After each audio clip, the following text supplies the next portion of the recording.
Where'd the game go? Where is it? There. There we go. Hi! We're back with the definitely not Yuri game. I'm a little bit in shambles. I'm running a little late today. Sorry about that. But I'm here. Hello. Hi. It's been a week? I don't even know. Time is fake. Hello everyone! I am back with more Ghostpia today. We're gonna be reading episode 4. Oh, what's the time? I don't know. I don't know what time is. Time is a fake concept, and one that I don't adhere to. And neither do the people of, this ghost town. Yeah. How's everyone doing? Time is a tool you hang on a wall or wear on your wrist. Time is a tool that you hang on the wall or wear it on your wrist. I haven't watched Don't Hug Me, I'm Scared in so long. I never watched the, like, proper TV series, because I forgot what platform it was on. You woke up at 3:55 a.m. Thank you for the dedication for, I'm saluting you. As a self-proclaimed doctor and her bodyguard, we have an easy commute. Okay, I was wondering if you were gonna get that reference. I did. I used to love, Don't Hug Me, I'm Scared. It's a real dedication. All we have to carry is a simple box with the medical fees collected from the patients. Or perhaps I should say victims. God. Yuru and Sayako are shaking hands in the slightly immoral actions. The dedication needed to view Yuri. Let's all salute. Yuri carries the box on the way to work while it's still light, and I carry the box on the way back home when it gets heavy, if business is good. I'm carrying the box right now. We're pretty tired, but it's not exactly because we worked hard or anything. In any case, after work, we get back to the apartment, stop in front of the door to our room. The lock's been hacked open with an axe or something. Even the knob's been torn off. No. Who would do that? No!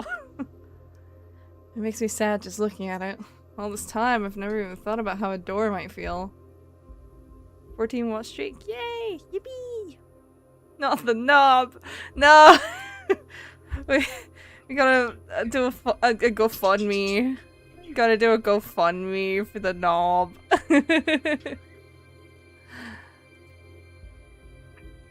Hold on, let me switch over to the YouTube stream real quick, because it auto-translates in there. I think. Anyway. If it'll give me the fucking live. Hello? There we go. Whee! The GoFundMe to replace the knob. Is the game trying to make me feel bad for Adora? Am I watching Day Everything?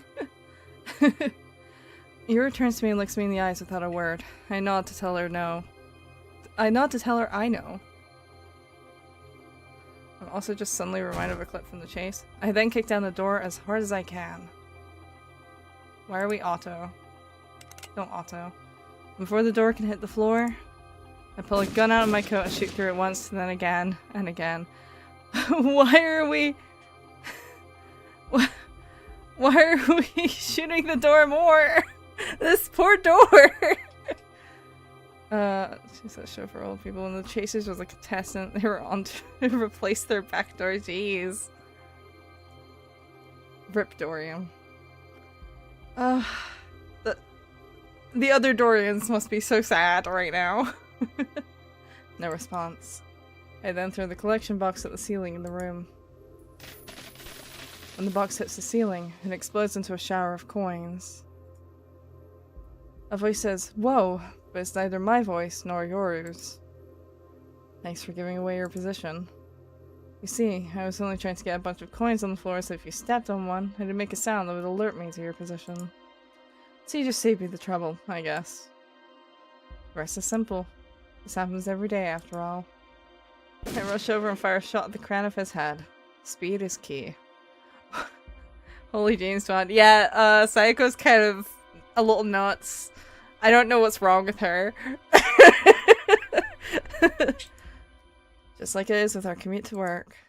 When I turn around, not only is Yuri standing there, but so are Pacifica and Anya. I vaguely wave to them. Anya says, "What's up with that?" while Pacifica waves back. "It is what it is," I reply. As a self-proclaimed doctor and her bodyguard, we have an easy commute. But lately, I've got a heavy heart.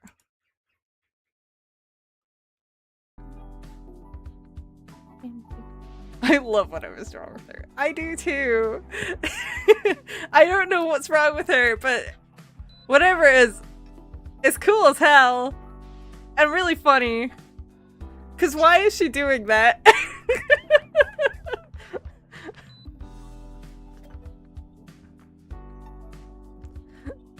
She just harnesses the power of yuri, I guess. I guess that must be what it is. Must be a pain. Things were going fine at first, though. It's been years for waiting for the second season of this visual novel. Hopefully they're making progress. We've been worrying about something lately. And that's the fact that assailants attack on us on the way back from work every day. The priest definitely has something to do with it. He's barging into kids' rooms? I know he's a father, but he's not a dad. Here, coffee's ready.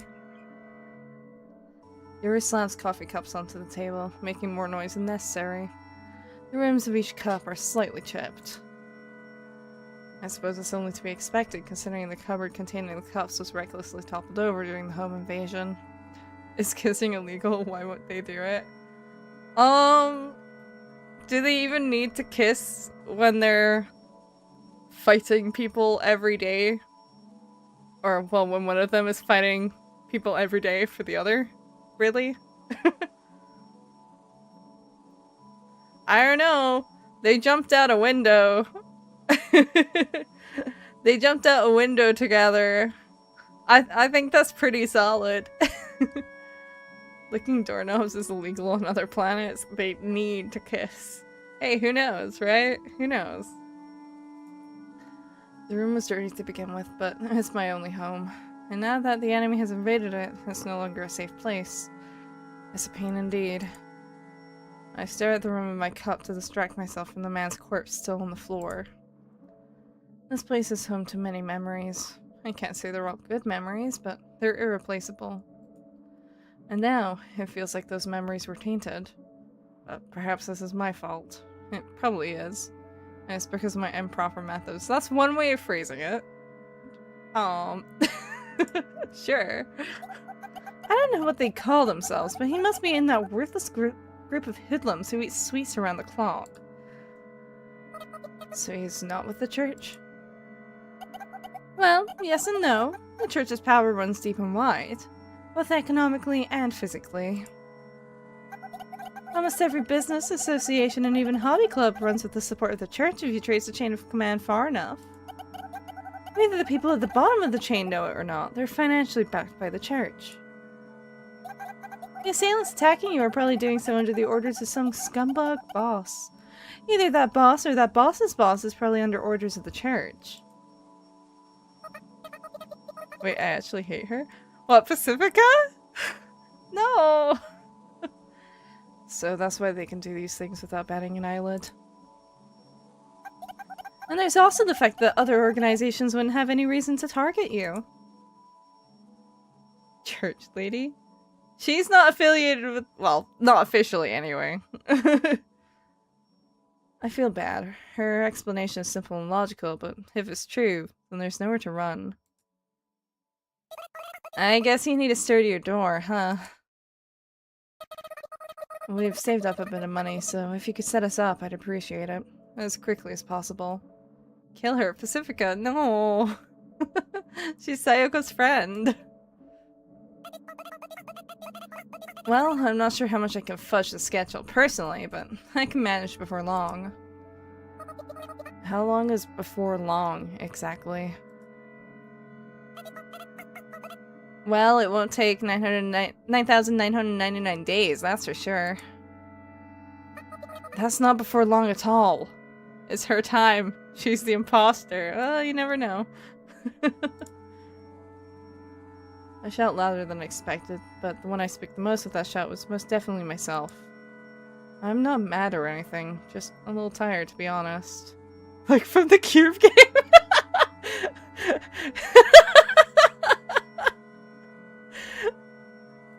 You got a zapper with a laser. Psycho, don't worry. Most of the clients at her workshop are my referrals, so I can help ease up the line just a bit. What you need to do right now is bear with it just a little while longer. And that's something only you can do, so... Look, this guy's got 3 magazines on him! I have a new target. Please don't show me that. I don't know when Yuri started frisking the body, but she speaks up after finding something. All the assassins have been men armed with a variety of weapons. Looting weapons from the bodies helps us build an arsenal, and hopefully should serve as a deterrent as the enemy realizes they're just handing us more and more weapons. Imposter among us. Yeah. She's frisking the body. She is frisking the body. There's no need to do that right now, is there? You think I frisk dead bodies for fun? Tell Psycho you're sorry for being a shitty and inconsiderate dumbass. Yuri? I'm sorry for being a shitty and inconsiderate dumbass. Well said. Wouldn't you agree, Sayako? Sayako, I'm not you. I can't speak for you, and I don't know how it feels to be targeted by assassins every day. But I swear I'll track down the culprit for you. Why are you pinning her arm behind her? So please bear with it until then. You don't have to do anything else. Just bear with it. That's your job right now. Just trust in me. I think Pacifica is strong. Far stronger than me. And she's right. You aren't me. I trust you. Well said. I give you 100 out of 100. Satisfied, Pacifica lets go of Yuri before leaving with Anya. Without me even saying anything, the two of them pick up the corpse and give me a nod as if to say, leave the rest to us. Once they're gone, I clean up the wrecked, coin-strewn room and murmur to myself. I sure hope I can bear with it.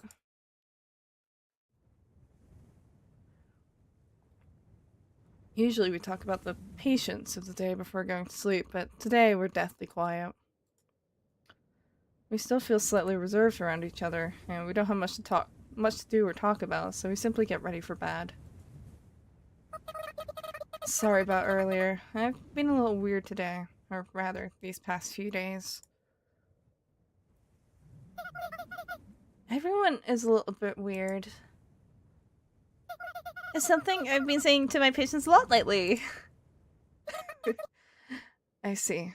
That's reassuring. Yeah. After that short conversation, I turn off the lights.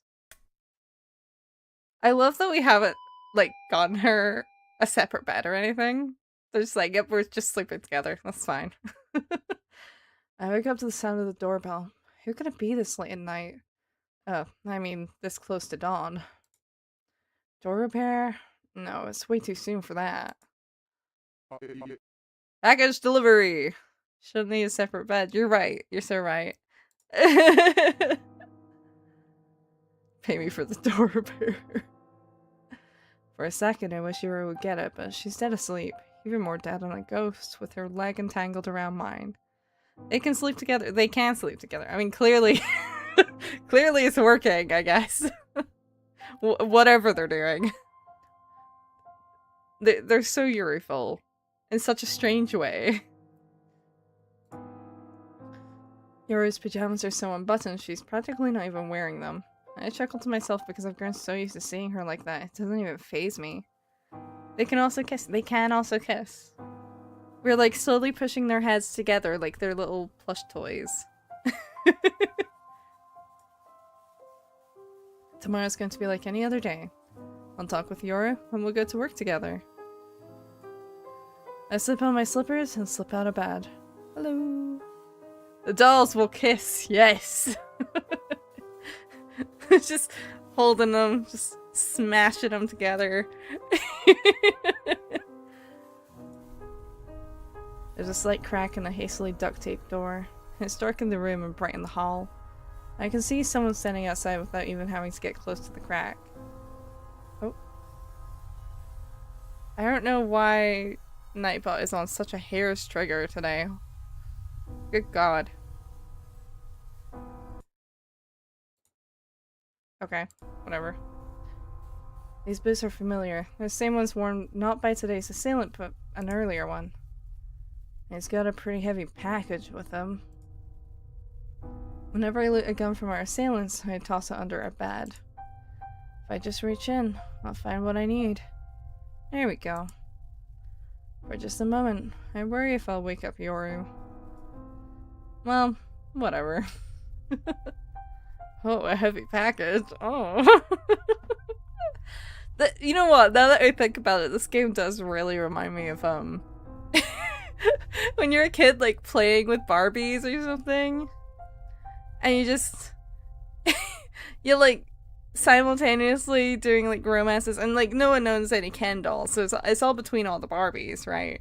And they're making the Barbies, like, go out with each other. But also they have to fight kidnappers or whatever. They're, like, doing James Bond shit. That's what this game reminds me of. Well, whatever. Oh. I'll be right there. All the Barbies have to kiss and kill. Exactly. I pull the trigger. Yuri doesn't wake up. I just hear a groan from across the door. I kick the door open and head into the hall. I do indeed and recognize the man tottering up the stairs. Dust of blood line the floor, like a trail of breadcrumbs leading the way. When you want to play high-stakes action but your mom only gets you Barbie dolls? I mean, yeah, pretty much. That's the whole thing. Or you do it with, like, plush toys as well.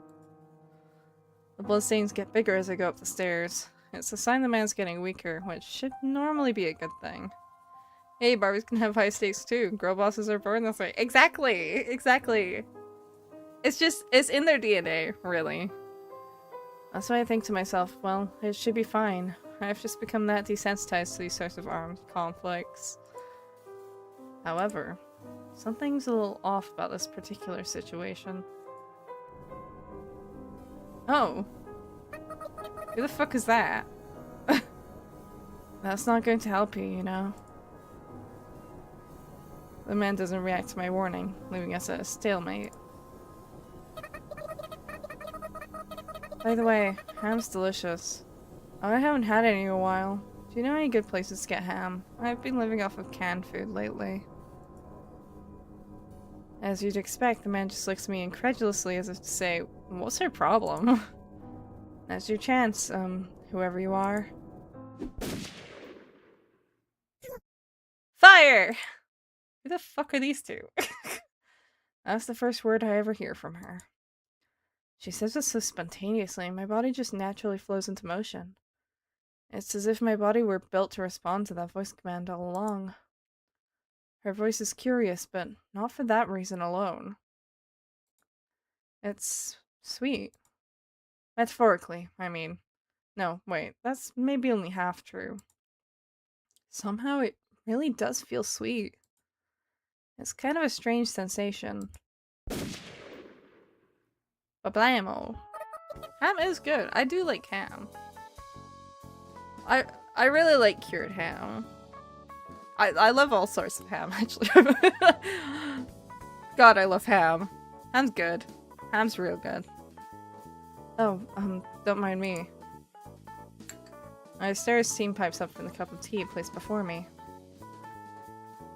The rim isn't chipped on this cup, obviously. The one who made the tea is a tall, adult woman who helped out during that scuffle. Her bangs cover her face, so I can't tell where she's looking or read her expression. At the very least, her lips look emotionless.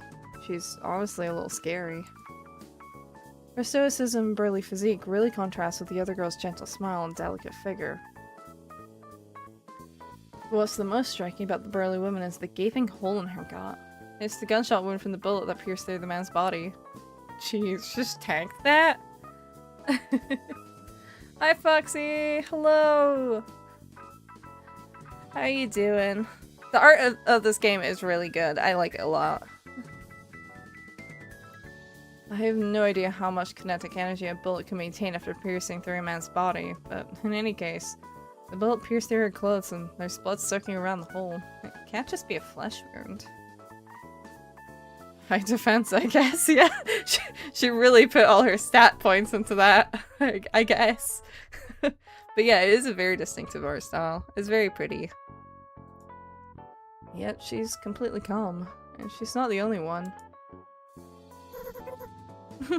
Help yourself. The other girl is just as calm, sitting in what appears to be a somewhat high-tech wheelchair. I guess her legs aren't good. The tire part of the wheelchair smoothly and easily moves across the rug without a problem. It seems like a pretty high-class item. It must run on super magnetism or anti-gravity or something like that. Are those technologies commonplace now? I feel like they are, but I also feel like they're expensive. I mean, Psycho, look at the room you're in. I'm doing great too. My cats had kittens. I named it Ginger Rafika. I'm doing great in school. A girl called me Red Nose Reindeer, so I said at least I don't buy tacky earrings. So I'm doing great. Awesome. I think. I guess things have been, what's the word? Going for you, I guess? We won the battle on Umbara. Nice! The other girl sits down a little bit away from us, abruptly rolls up her shirt, and exposes the gunshot wound on her stomach. Oof. She then quickly takes a first aid kit out of a briefcase, and with a skilled hand, she quickly disinfects the wound and extracts the bullet with large tweezers. She's so calm and nonchalant. You'd think she was just popping a pimple. Are you okay?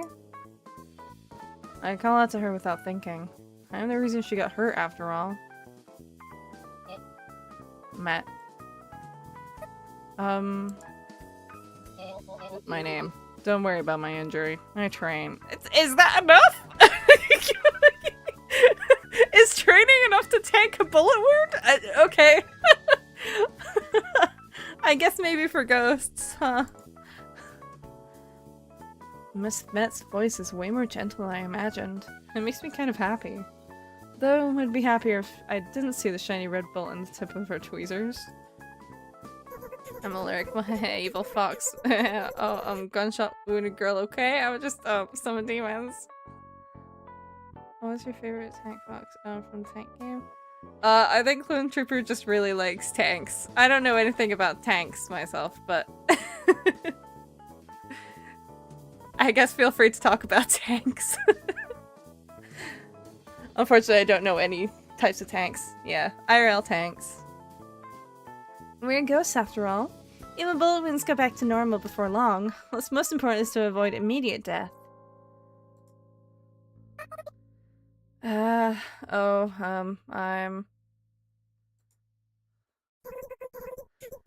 Sayako, I know. You're famous. Isn't that right, Matt?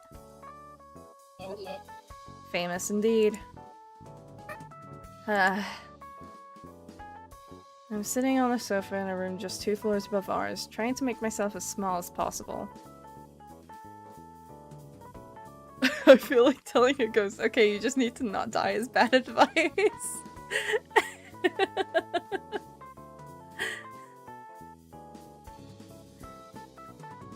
I can summon you a tank as an apology gift.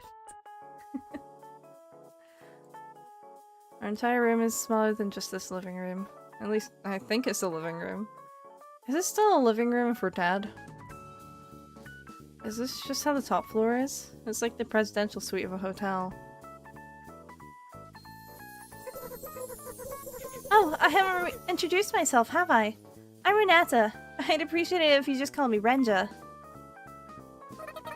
Okay, Renja and Miss Matt. I'm glad to have you as a new friend, Sayako. Renja leans forward and reaches out her hand. I quickly take her hand so that she doesn't fall out of her wheelchair. Something smells so nice it makes me a little dizzy. What is that smell? This girl is sus. Never trust... a character that's introduced in the 4th act.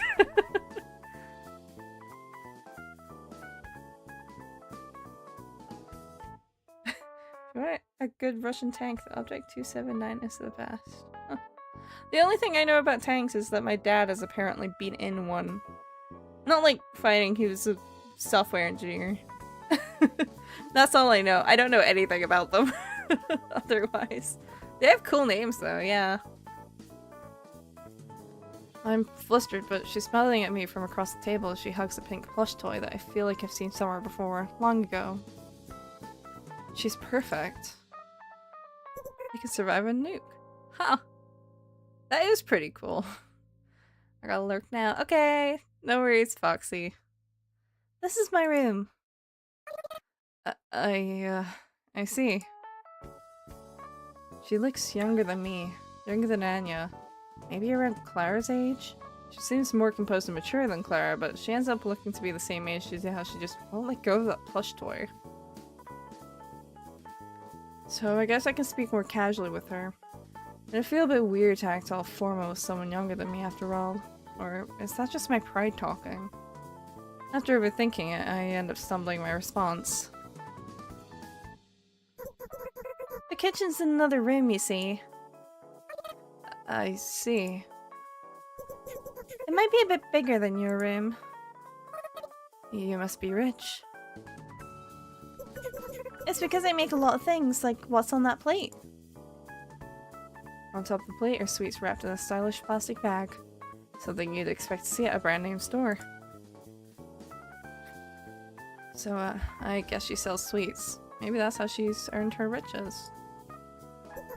I'd be happy if you drank that tea before it gets cold. It's more delicious when it's hot. You're curious how I know about you, aren't you? It's because I've had my eye on you for quite some time, Sayoko. You have such long, beautiful eyelashes. My heart skips a beat. Girl! She'll fall for anyone, huh? Half out of joy and half out of surprise. Ren just got long eyelashes herself. And it seems like there's not a single flaw about her. Stalker alert. I don't know how else to put it, but she's got an immaculate atmosphere to her. She's got the luxurious appearance of a princess, but the calm voice of a queen.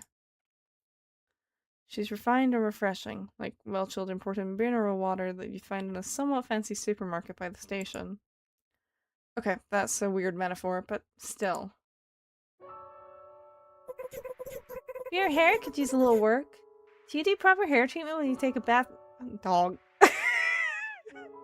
The extra shininess in her hair for this one cutout.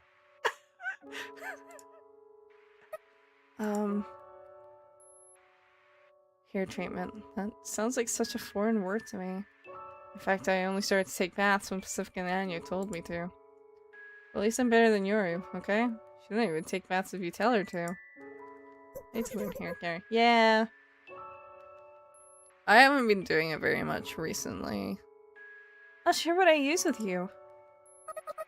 Oh, no, I couldn't. That way our hair will smell the same.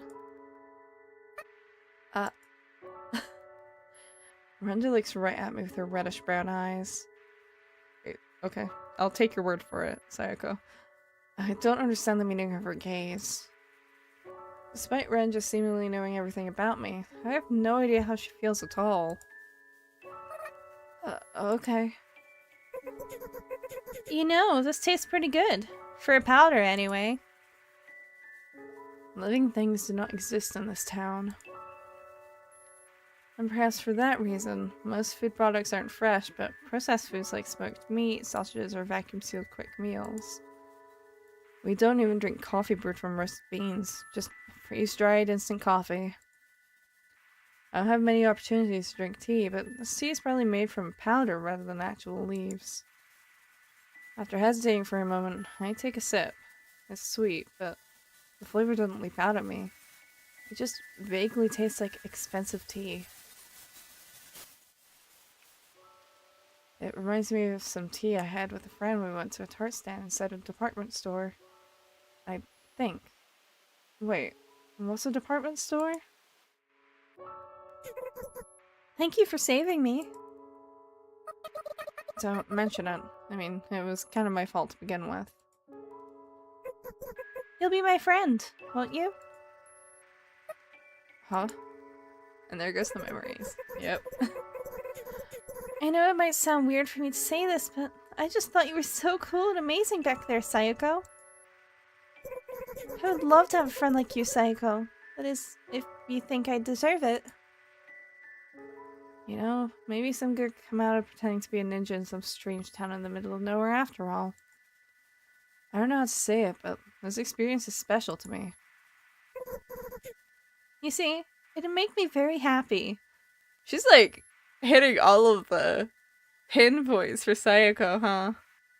What should I do if I saw a cockroach? Remove it some way, somehow. I think. I don't know, I've never seen a cockroach that I've had to get rid of before. So I don't really know what you're supposed to do there. I don't think you can just step on them, but I don't really know what to do otherwise. We don't really get cockroaches here. I'd be happy to. We'd talk for a little while after that. The way Renja speaks is different from the other ghosts I've met. Cockroaches are literally scary when they start flying around. Oh, I've seen videos of that. I'm like, oh my god, I think I'd die. I've dealt with, like, silverfish. But that's really easy because you just kind of, like, scoosh them down back down the drain and then pour drain cleaner in. And that tends to do it. And I know that because I had to do it back when I was in student dorms. I had like a silverfish infestation in my shower. Because they didn't do very much. I don't know. I don't really know how that happened, actually. I just assume it was poorly taken care of because those student flats like literally looked like a prison. She carefully and cautiously chooses each individual word slowly but surely, as if carefully constructing a building. She leads the conversation so well, even I can keep up with her despite how I usually stumble at questions as simple as how's the weather. As someone who's exhausted every day, this conversation is a blessing.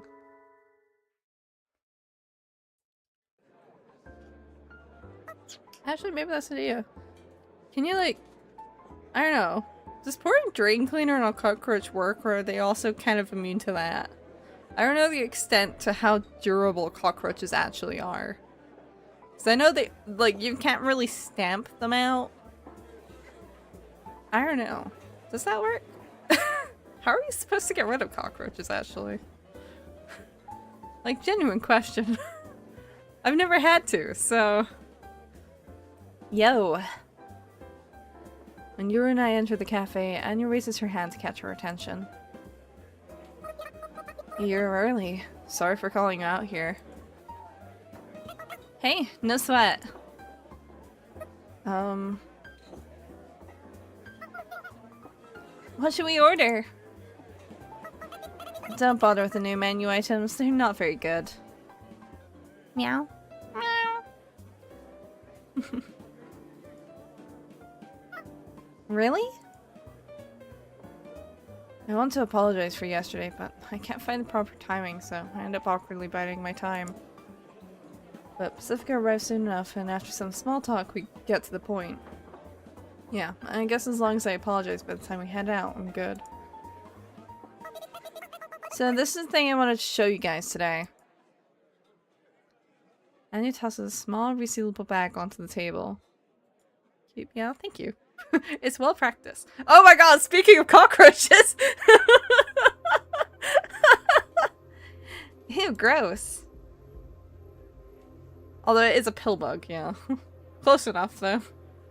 And the bag is what appears to be a thumb-sized, oddly metallic pill bug. You know, insect warning, I guess. No, wait, it has too few legs for a pill bug. In any case, it's quite a curious creature. I'm very familiar with pill bugs. Or we call them woodlice here. More so. Although I think that's more so like, I don't know. There's different kind of louses. But I don't think we generally call them pillbugs here. I think that I've only ever heard them called woodlice here. I don't know. Is it yummy? Is yummy? We found it on that corpse you took care of the other day. He had an unnatural looking wound, so I had her examine it. If your memory is accurate, Psycho, he revived a few days ago, correct? I wasn't sure if someone could get a wound like that in just a few days, you see. And what do you know? Take notes of this metallic bug for later. Okay. Jackpot. At first I thought it was an implant or a beacon or something. Then I thought, why would you spend that much money on henchmen sent on suicide missions? Anya picks up on Pacifica's cue. There must be something Anya knows about this thing that even Pacifica doesn't. I listen intently. What's wrong with your AI eyes? Oh, it's because I'm like looking down a bit. So I think maybe I might need to recalibrate it. It's just a bit of a pain. Because I have to like get it up. Let's see. I'll fix it.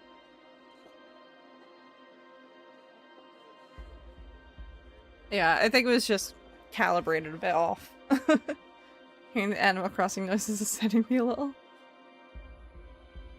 Anya picks up on Pacifica's cue. There must be something Anya knows about this thing that even Pacifica doesn't. I listen intently. This thing is, well, basically put, a soldier controller, or receiver. So, essentially, there's a main control unit out there somewhere that can manipulate dudes with this receiver implanted into them. He is fixed, yeah. I kind of forgot to do it. I was in a rush to start today, so I kind of forgot. Controller. Main unit. Manipulate. I'm a little confused by all these video game-esque terms. It makes me think we've come a long way, both technologically and physically. I'm pretty sure I thought the same thing once before and tried to go to the outside world, yearning to go home. What's a video game? Sayako does not know what video games are, probably. At first, I thought it was to ensure their henchmen don't go AWOL under enemy fire, but that doesn't make much sense. The AI pick? Well, it's not AI. There's no AI involved here, it's just face tracking. It's like motion capture, but 2D. That's it. I am staunchly anti-Gen AI, also. As an artist. There are so many better ways to get people to do what you say, like special rewards. Giving away all the sweets you can eat is the way to go. I'm writing an English test tomorrow. Oh, best of luck. I hope it goes well. Real-time motion capture, what a technology. Wow. So you couldn't figure it out in the end? Who do you think I am? I'm Anya, the fearless leader. Of course I looked into it. These things were used in the closing years of the Great War when the upper brass were clearly losing command of their forces and needed to minimize the damage caused by defection. And they say, well, this model art isn't by me. All my other models are, but... I have the credits for the artist of this one in my descriptions for everything. On every stream. Word vomit. So they tried using technology to artificially solve low morale, huh? Wait, those sweets, the cycle literally gives sweets before from a church card? Yeah. I think. Please read the video description. That's the words. That's the words to use. Basically. I wonder where these guys are sending their orders from. Looks like the main unit can send the orders do and don't. I think it works by commandeering the reward pathways of the brain and tinkering with them freely. Like how parasites can make grasshoppers gladly drown themselves in a river. At least that's how I think it works. What does this mean? Well, you tell someone to do something and they must do it. Tell them don't and they must not do it. You lay down the rules.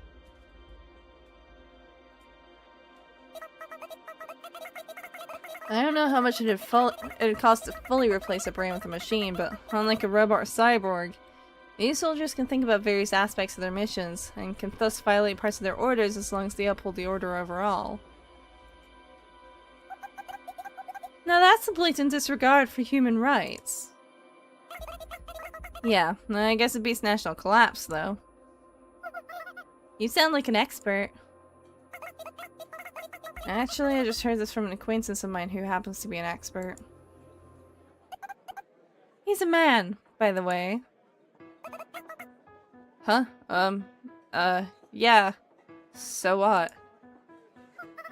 Oh my, what a lively reaction we've got here. I guess even Anya gets around, huh?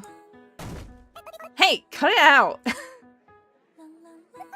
What do's and don'ts were those guys told? We just don't know. Don't rat out your own boss, maybe? I see. That does make sense. Guess we've got no choice but to capture the next assassin alive. Okay, I'll try. On the bright side, at least we're not dealing with gene-altering mutant manufacturing machine technology, I guess. I'd say the odds would be 50-50 in that case.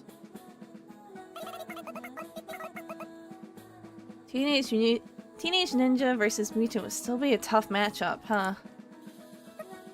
Guns. Huh? It's only 50-50 if it's unarmed. And if we include guns in the mix? I chuckle knowingly. I'll leave it to you. Glad to see you're doing well. That's probably thanks to my conversation with Renja. It's also thanks to the support you all give me, of course. You all give me too, of course. I feel a little guilty about not talking to anyone about my conversation with Renja. I know I could just talk about it, but considering all the effort Pacifica and Anu just went through to make me a new friend, it'd be a little rude of me to just casually mention how I made a new friend and had tea with her behind their backs. I don't think it would be. I think that's pretty normal, actually. But okay. I'm sorry about yesterday. Meow. Don't sweat it. It's all in the past.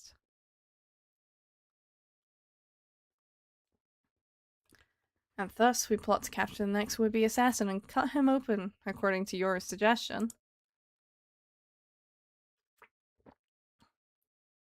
On the way home, she buys the sturdiest rope available at the store, thus completing preparations. By the way, is this a game or a Lifetime story? It is a visual novel. It does not have gameplay, it is a book, essentially. With game-like visuals. But, unfortunately, or should I say fortunately, we are not attacked by an assassin on the way back. The man who used the delivery man approach yesterday was supposed to be in charge of today's assassination attempt, but since he jumped the gun and died, I suppose he's taken the day off. As I think to myself to space out, the phone rings. Hello? Hello, Sayako? Sorry for calling so late. It's okay, I was still awake. Did something happen? Yeah, kind of. Can you come over to my house? I take a look at yours, see she's dozed off while reading a book. It's a pain trying to wake her up. I really need to get her to pay more attention to the time. We'll go once I've woken up Yuri, but that'll take a little time. No, I'd prefer if you came alone. But we don't know when the next attack will happen. It'll be fine, just for tonight. I guarantee it. Anya's here already. We'll be waiting. Okay, I'll hurry. Do I remember you? Question mark? I'm going. I pat Yoro on the forehead. I hear her mumble incoherently behind me as I head out into town. I I guess this is my third time going to Pacifica's house. Since it's already late, or early, I hesitate for a moment before ringing the doorbell. But Pacifica doesn't answer. Something like this has happened before, so I wait a bit before trying again, figuring she might be using the bathroom or something. I tried to simulate the situation in my head a few times to see what the best outcome would be. I feel a little happy that I've been remembering more things lately. An entire conversation plays out in my head as I wait. As in, you're coding an art stream. Well, I've only done an art stream recently. I do not know how to code. But I see. And yet, there's no sign of Pacifico answering the door. I am the only viewer on one stream, sure. I have like 3 streams up, because I'm a multi-streamer. This is not my main platform. YouTube, I mean. I really hope someone didn't break into her house to settle a grudge or to steal anything. I grab the doorknob, and it turns without any resistance, meaning it wasn't locked. Something's clearly wrong here. I shouldn't have done this to begin with. I barge into Pacifica's house as vigilantly as possible. There's no sign of any human, or rather, ghost presence. Instead, all that's in the living room is steaming food and coffee on the table. Normally, the smell of the food would make me hungry.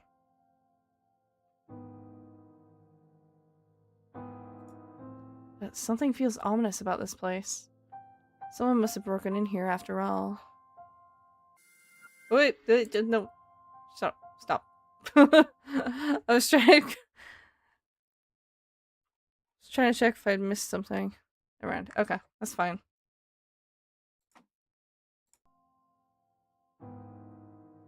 Said all this in the living room is steaming food and coffee on the table.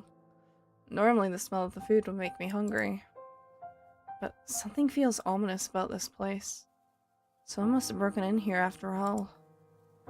No, that wouldn't make sense. If I were a home invader, a table with food on it is the first thing I'd topple over. I decide to wait. Pacific is a busy ghost, I think. Perhaps something urgent came up and interrupted her meal. Since it's cold outside, I decide to take just the coffee. Sorry for swiping the coffee. Perhaps this coffee was actually meant for me, as it's a little sweet. I sip the coffee and sit in the sofa as I wait for the owner of the house to return. Neb's maybe a little wild. Me? Why am I wild? At first, I'm a little worried if there's an invader or not, but the warm room, the fluffy sofa, the scent of Pacifica's perfume lingering on the fabric relaxes me so much. By the time I start to feel a little bored, I get struck by a bout of sleepiness. Sweet things are so relaxing, huh? Just like Pacifica. And Renja too. I think Renja comes out on top in terms of sugar content. Because he wants to keep up with 3 chats in a video game at the same time. It's not that hard! Technically I could combine them into a singular chat box. I only have them in 2 chat boxes though, because the multi-chat box currently just has the YouTube comments separated into it. But if I wanted to, I could have the Twitch comments in there as well. It's just not quite that busy for me to bother. I kind of like having them a bit separate, you know? Pacifica's more of a mature taste. I try to get up when I start thinking weird thoughts like that, but it seems like I'm at my limit. Girl? This is where you falter? Come on. And decides to take just a short nap. So she got drugged, right? Pacifica might be shocked to find me like this. It's a little hot. Pacifica's house has efficient heating, so I guess this is just how it gets sometimes. My eyelids feel so heavy, but I force my body to get up since I know I can't just sleep here forever. Pacifica? I open my eyes. Oh, I wish I hadn't. Let's believe this is just a dream. I mean, I could try going back to sleep. The living room is engulfed in a sea of flames. Just about everything is on fire except for me. But it doesn't look like I'll be that way for long. I smell a faint hint of gasoline. I wonder why I didn't notice until now. The scent's way more overwhelming than the scent of burning wood, fabric, or plastic. This is arson, isn't it? But why? Wait, first things first. I gotta get out of here.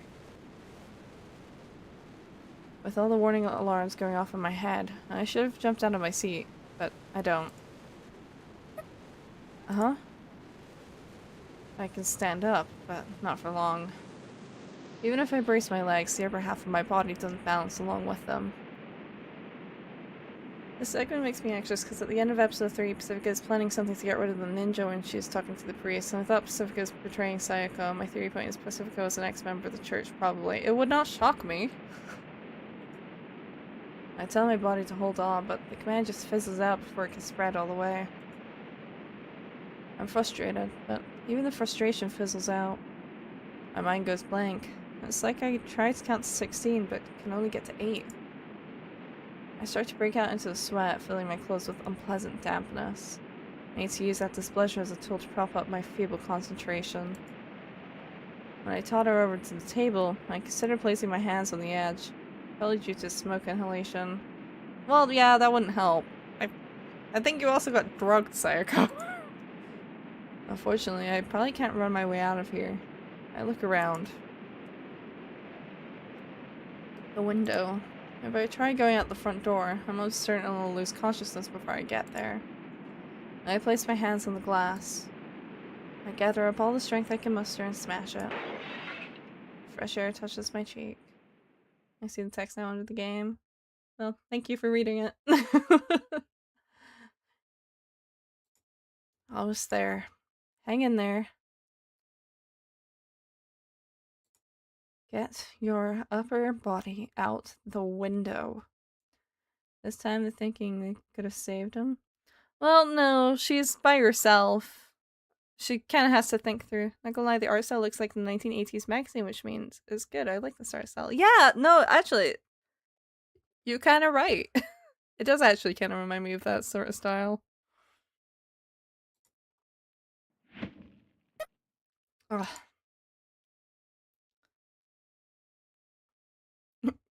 Grandma Tough. She's like 17 or something. Well, 17 and God knows how many years of eternity. Because everyone here are ghosts. They don't really age, I don't think. When my face slams into the ground, I know I've successfully escaped. I hear several footsteps in the snow. When I notice people gathering around me, I know that I've only gotten out of the fire and into the frying pan. Arson means there's an arsonist. And if there's one arsonist, why not several of them? Can you take them on? I ask myself. I don't think I can take them on. Oh. You mean your sentence? Oh. Can't you do something? I don't think I can do anything. How many are we dealing with? About 3 men, I suppose. Why would they gang up on a girl? Isn't it obvious? I'll kill them. Everything you couldn't do that day. I'll make it happen. I take a gun out of my pocket without even taking proper aim. I fire at one of the men. What happens after that? Beats me. The world seems to move frame by frame, but with several frames missing. Before I realize it, I've dropped my gun. Ugh, damn it. The men glare at me. My body can't move anymore, not even my brain. I'll kill them. The only thing inside of me is that single-minded intention. Wow, this got real bloody framey. Time slowly drags on. I'm more worried about the encoding, I think. How fuzzy is it getting? The sudden sound of a siren snaps me back to my senses. The police car stops. Police, what's going on over here? A familiar-looking plainclothes police officer shouts from the police car window. Well, with that, we do have an ad break coming on the Twitch stream, so I'm going to pause and we're going to go over to the BRB screen for a few minutes to let that run so that no one misses anything.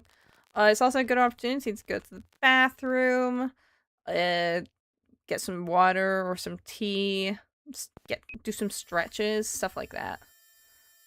The world in Corona. Kinda true. Anyway, I'll see you guys in a few minutes, okay?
Okay, we're back.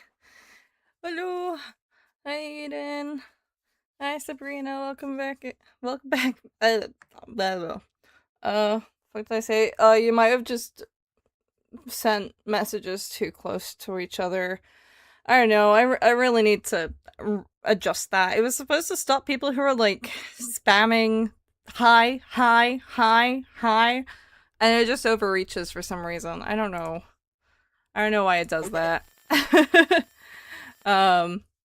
Also Twitch, why were half of my ads from foreign countries where half of them were like Spanish. Half of mine seemed to end up in German because I spoke German on stream like one time. Like maybe, well, it wasn't even that I spoke it, I was reading German. Anyway. Mind explaining yourselves? When the officer tries to get out of his car, the men shoot at it. It was prosecutor Rosarco slammed before. Yeah, it's the cop she fucking slammed over. All to get out of it is a few cracks in the windshield. Hey, you can't just shoot at a police officer like that, you know? The officer acts somewhat predictably, and then... hey, Ninja, sorry in advance if I hit you. He says that before firing a shotgun. Well, at least he's not presumptuous. I hear repeated alternation between gunshot and pump action. The stimulation overload fries my burnt out nerves, leaving me completely disoriented. Oh, and hi Lily, also. I missed that. There's like so much happening there. The simulation overload fries my burnt out nerves. Yeah, okay, there we go. Yeah, I keep losing track.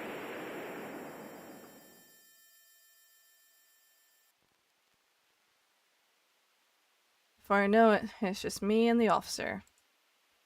The other men run away. The police officer then turns to me and continues.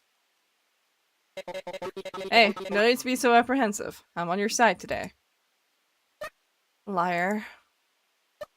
I'll kill you, I swear. Okay, calm down. I say exactly what crosses my mind. I see. Well, that's scary. His casual tone of voice is nothing but proof that the danger is gone, which makes me happy and relieved. Maybe I can let my guard down just a little. And then... she slams him down again. Am I? I'm alright. I don't know, tired. I was scrubbing VODs earlier. I was almost late to my own stream because dinner was a bit late. Yeah. There's nothing little about me letting my guard down here since I lose consciousness entirely. Yeah, you know. That's fine. Everything's fine. I wake up when I notice the characteristic rumbling of a car driving down the road. Every time the car shakes, my head aches and I curse. Hey, I don't think that's appropriate language for a young girl your age. I'm laying down in the rear seat. The chief's driving, so I can't read his facial expression. Why did you save me? Well, I rushed to the scene since the house was on fire. When I got there, I found some men ganging up on a girl. And as a police officer, it's my duty to protect and serve you. And that's my hiatus, so I was sad today. Oh, are you just taking a break? Regardless, I get why that would be a bit sad, even if it is only for a bit. I thought you were the enemy. The chief guffaws accidentally loudly with each shot. True, the police does have a cooperative relationship with the church. It's not like the police's main duty is to serve the church, it's to protect the town. So as for convenience?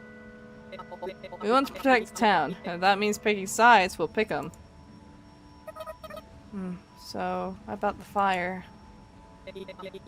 We're investigating, we are, but the homeowner... Yeah, mental health, physical health, and personal issues. I don't know how long I'll be gone. Understandable. Well, I hope you take it slow. Don't rush to get back, because I used to forced myself to stream when I didn't really feel up to it, and it only made me want to do it less for a good while, so yeah, don't force yourself. Take a nice break. Pacifica? Yeah, I think she kinda had it coming, honestly. When you live that luxuriously, you have to expect at least a little arson. Pacifica's not a bad person. That's right, Pacifica's strong, smart, well-connected, and most of all, she protects me. Well, in that case, the church isn't bad either, huh? She's not like the church. Fire is fun, try it on your children! Oh god. Might be gone for a week, maybe a month, I don't know yet. Yeah, you never do, really. Well, unless it's for like a very set circumstance, I suppose, but when it's just for general health reasons, you know, kinda hard to know. She's not like the church. Glad tomorrow is a bank holiday and I'm off work tomorrow, so I was extremely ill on Thursday and still not 100%, but definitely better than I was. Oh, right. You kind of mentioned, yeah, I hope you're feeling better. I'm mostly moving, so I think we might be doing more packing tomorrow. So we're kind of making sure that everything's packed up so that we can just get everything in the van and take it to a storage unit. Nearly there. Nearly there. This motherfucker looks like Sherlock homeless. Damn. Cruel. Nah, doing business on a scale like hers will also keep the church at bay isn't as easy as you think. You've got to do some pretty messed up stuff to manage that. Excuse me, his name is Sherlock Holmes. Look, it's only Sherlock Holmes in The Great Ace Attorney, okay? They had to do that for copyright reasons. Okay? But it makes it funnier. That can't be the case. Needs to play The Great Ace Attorney. I've actually never finished The Great Ace Attorney.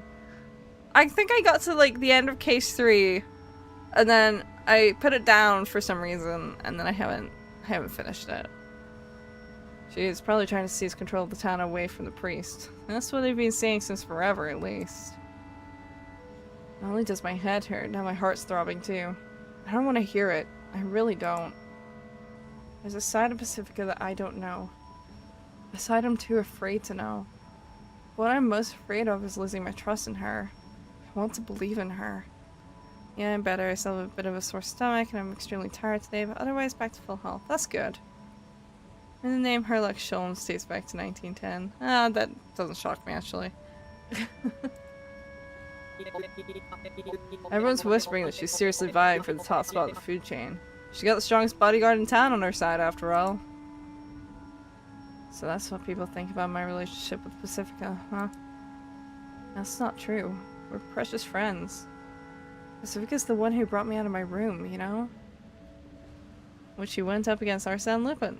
Yeah, that tracks, I suppose. Me? The chief silently nods. Why did Pacifica bring me out of my room? Is it because she needed me? Or just anybody with great physical strength? It can't possibly be the latter. We delivered a letter today.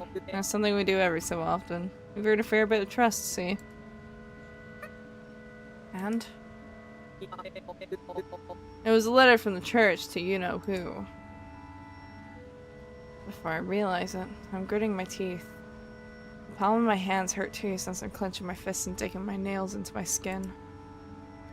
My coat's moist with a strange sweat. I feel so uncomfortable I let out a groan. What was the letter about? How should I know? We just delivered it. But I can hazard a guess. On second thought, never mind. Oh, do I turn left here? Out with it. You'll just get mad if I tell you. I can hurl you into a wall again, and I won't hold back this time. I tried to be as threatening as possible. And it looks like it worked, as the chief begins to speak slowly after a short pause. I just think it's something like, if you want to join us, now's your final chance. First they form a business partnership with her, and then they seize her sympathizers. That's their usual modus operandi, isn't it? That can't be right, can it? Well, that's just my take on it anyway. What a weird take. I don't say anything after that. My head hurts too much. And why is he talking like that? Cat. I think that's just a form of like text synthesization, like the same thing they use in Animal Crossing as well. It's just like a text synthesizer, really. It just says something and opens the police car door. In front of me is my apartment complex. My headache's getting noticeably worse, but I make a mad dash for my room anyway. The police really is poop. All cops are poop. As if I'm ever gonna thank you for anything. Very real, a cab. They speak fluent animalese, exactly. They're so isolated. So people that can be modulated to sound kind of like speech without actually having to worry about voice acting. Yeah. One of the programs I'm setting up for when I debut fully has pretty much that exact synthesizer. They do call it animalese because it's meant to sound like the Animal Crossing voices, but it's just generally like a form of voice synthesizing. When I get back to the room, Yuri's asleep. Her lips are at the odd sort of volume where they can neither be called thin nor thick. I can't help but touch them. Oh, that's probably the most Yuri-ful sentence in this game. Because you only need one beep instead of dozens of voice samples. Yeah. My fingers leave a tawny trail. Maybe it's mud, maybe it's soot, maybe it's blood. I think this chilly, clean room is a stark contrast to me. I feel out of place here. Yeah, heck, come on. Maybe it's Nutella. Gay?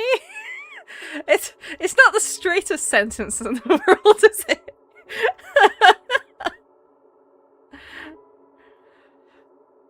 I feel like, yeah, I think this is like, I don't think this is like necessarily supposed to be a Yuri visual novel, but it really gets close sometimes.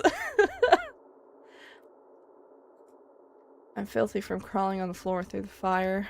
I still feel hot. Only now do I notice the burn on the base of my neck. Guess I'll go take a bath. Maybe that'll lighten my mood. That must mean my mood is bad. I suppose I do take a bath whenever I'm in a bad mood. So like, how do we tell our audience they're gay without saying they're gay? Yeah, pretty much. I think it's just supposed to be like a little bit of backdrop, more so. When I take off my clothes and timidly give them a smell, they definitely stink. Like a flea market of bad smells. Ugh, I whisper to myself as I toss every last article of clothing into the washing machine. Yeah, good luck getting the smoke out of those. I then head to the narrow bathtub of my modular bathroom and twist open the hot water faucet. Crap. I curse my own foolishness for not drawing the bath first as I shiver in the cold bathroom with my clothes in the washing machine. If I'd filled the tub first, I may have just jumped in as is, but as it stands, it just feels kind of wrong to get into a half-filled tub. I feel cold. Wait, I've got bath towels, don't I? If I turn around and look at the shelf behind me, then the bathroom door opens. Wearing her pajamas, Yuri looks this way in surprise. Whoa. I grab the bath towel on top of the shelf and hide my unsightly self. We may be roommates, we may sleep in the same bed, but we've still got boundaries. It's Yuri of all people. How could I be comfortable showing myself to her? I don't know, you tell me! You're taking a bath too, Sayako? That's unusual. Well, yeah, I have to every now and then at least. I got a soily taste in my mouth as I was sleeping, so I realized I haven't been brushing my teeth lately, so I should probably go do that. Brushing your teeth is important, isn't it? OMG, Yuri moment. Yuri moment. Yuri moment. Yuri moment. Yeah. Apparently your teeth will rot if you don't brush. Huh? That's kind of scary. I kind of like these awkward conversations we have. It's familiar and relaxing, like a pair of shoes you've broken in. Hold on, give me a sec.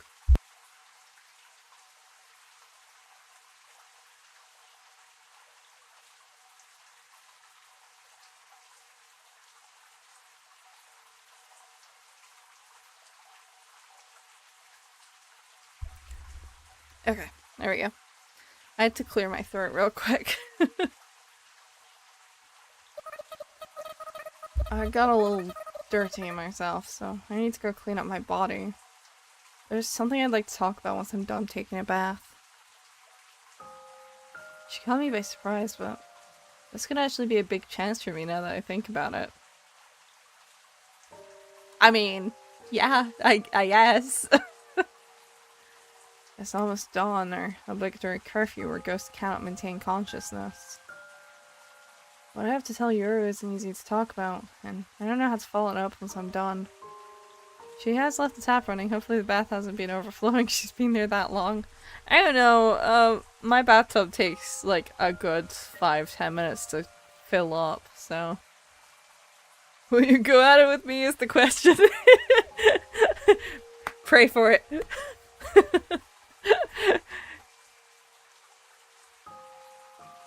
Manifest it. Manifest the confession. Might as well, right? That's why it's reassuring that I can rely on Dawn to forcibly bring any and all conversation to a close. It's a little unfair, I know. I figure I'll warm up my courage in the bath, but as soon as that idea crosses my mind, Yuri nonchalantly speaks up. No, it's fine. We can talk here. You can go ahead and take your bath as we talk, Sayako. Huh? The tub's gonna overflow. Whoa. Enjoy. Urged by Yuru, I head to the full-to-the-brim bathtub and plop my body into the water. After a second of thinking, I shut the curtain. Even I need my privacy sometimes, you know. I like that she had to think about that. The scent of fresh steam builds up from just below my face. Even when I'm in an unknown town in some faraway country, this alone remains the same. Dude, stay calm. It's happening. Everybody stay calm. The Yuri's happening. Even when I become something as incomprehensible as a ghost. On the other side of the curtain, I can hear Yuri start brushing her teeth. I let out a long sigh. Hey, Yuri, can you hear me? Yuri grunts. I guess that means she can hear me. Earlier today, Pacifica called me on the phone and said she has something important to talk about, so I should go over to her house.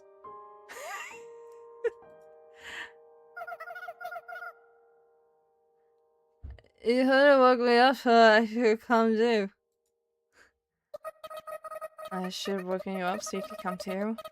That's what I was thinking, but she said to come alone. Though I guess it'd be less dangerous if something happened along the way and I was alone. Well, something did indeed happen, which is why I'm bringing this up now. It's a good thing that I didn't bring Yuri with me.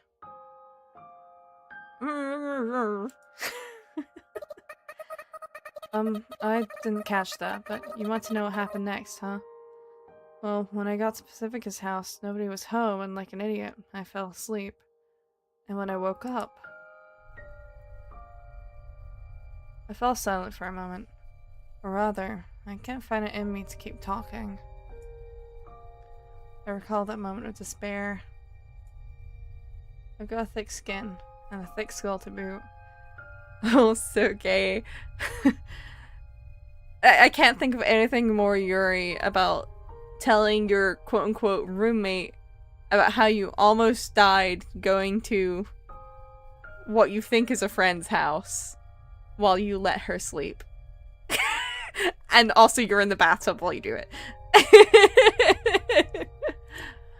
At least that's how I've always seen myself.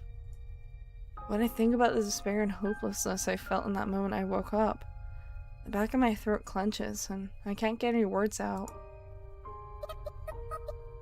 Everything burned, room, perhaps catching on to my current state, Yuri stops brushing her teeth. The pathetic sound of my wheezing echoes through the bathroom. I lose track of the passage of time after that. The sound of rustling clothes mixes in with the sound of my heavy breaths. The curtain opens. Oh, okay. Excuse me, can you scooch in a bit? What?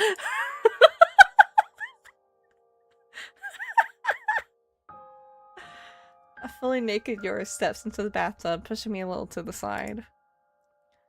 The excess water gushes out with a hearty splash. It seems kind of wasteful. Why? We share a bed, so why not a bath too? Let's lay together and bare our skin together so we can bare the truth together. That is- okay, I take it back. This is the gayest line in this entire visual novel so far.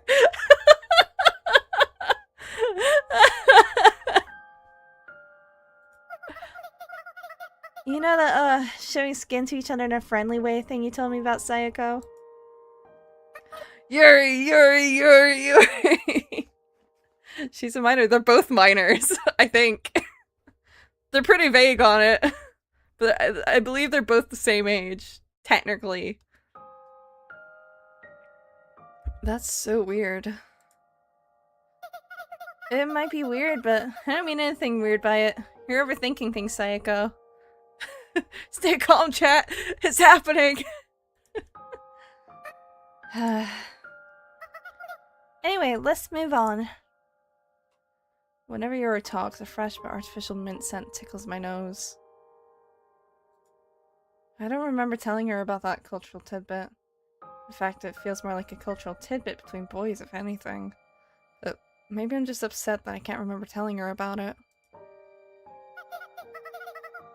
Tell me everything that happened. I want to know. This bathtub wasn't made for two. Our legs are touching. I can feel her body heat, which is a little lower than the heat of the water. To keep my eyes from wandering, I look at my knees. I've got a scrape. When I woke up, everything was on fire. I was scared. So there are things even you're afraid of, huh, Sayako? Of course there are. Lots of them. That must have been a scary experience. Yuri's hand moves underneath the surface. Her fingertips crawl around my calf, like a ghost without a place to go. You've been saving guns underneath the bed, right? I've got a few, at least. Where's she going with this? I was organizing them earlier and I found one gun that looked familiar. What do you mean? It was that big gun that Pacifica used the other day to shoot that what's-his-face guy. I do remember that gun. Pacifica swiped it off of Mort when he suddenly rushed into her house the other day. She did say this thing's dangerous, so I'll keep it in the vault until it disappears by itself, didn't she? My fingertips feel cold, even though the water is so warm. What's his face? The ugly one. It was an unusual gun for sure, but maybe this one's just a doppelganger. Doppelgunner. They're probably just similar guns. I mean, they are mass-produced after all. I got scared thinking why Pacifica would give that gun to one of those hooligans. So scared I couldn't mention it. Maybe she needed the money or something. Doppelgunner is my new Silva fan channel.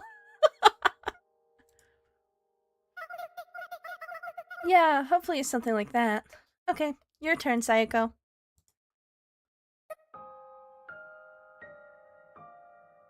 Siva. Well.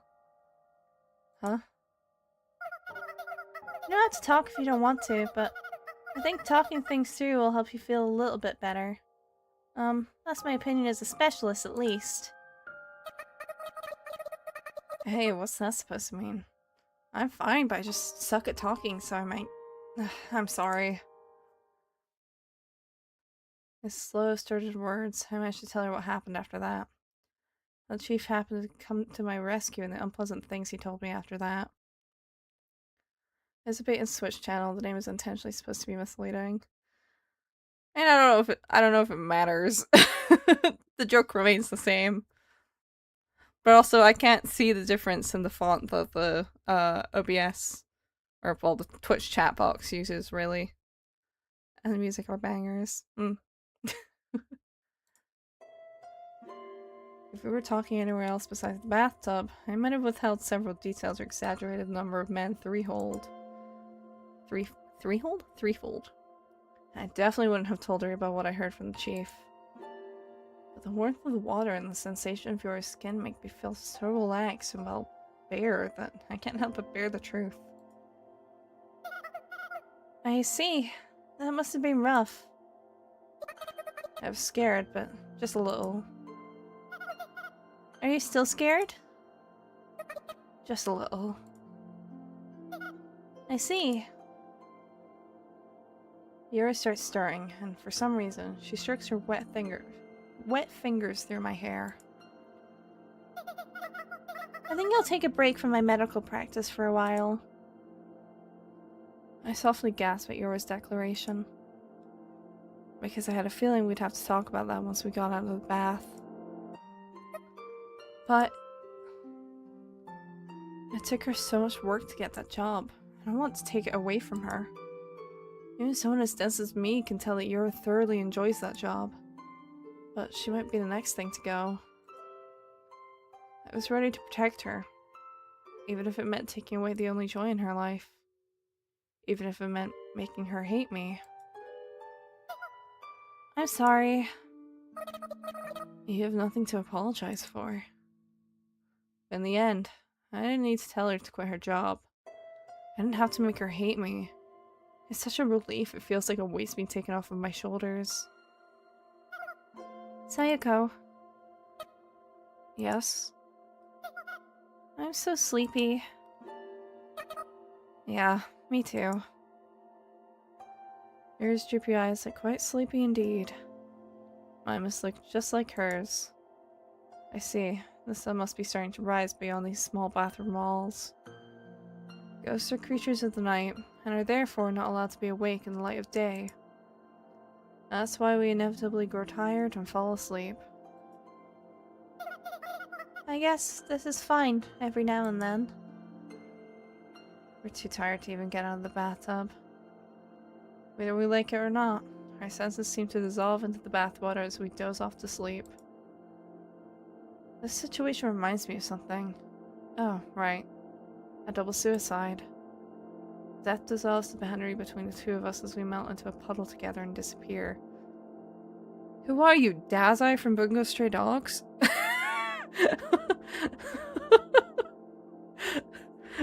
Just... okay. It's a fairly blessed feeling, to be honest. It sure beats the feeling of decaying in isolation, at least. Don't try this at home, you will drown. You will certainly be at risk of drowning, yeah. It's definitely not recommended. Or hypothermia. But they're already dead, so I don't think it matters. She's my other half. I have to protect her.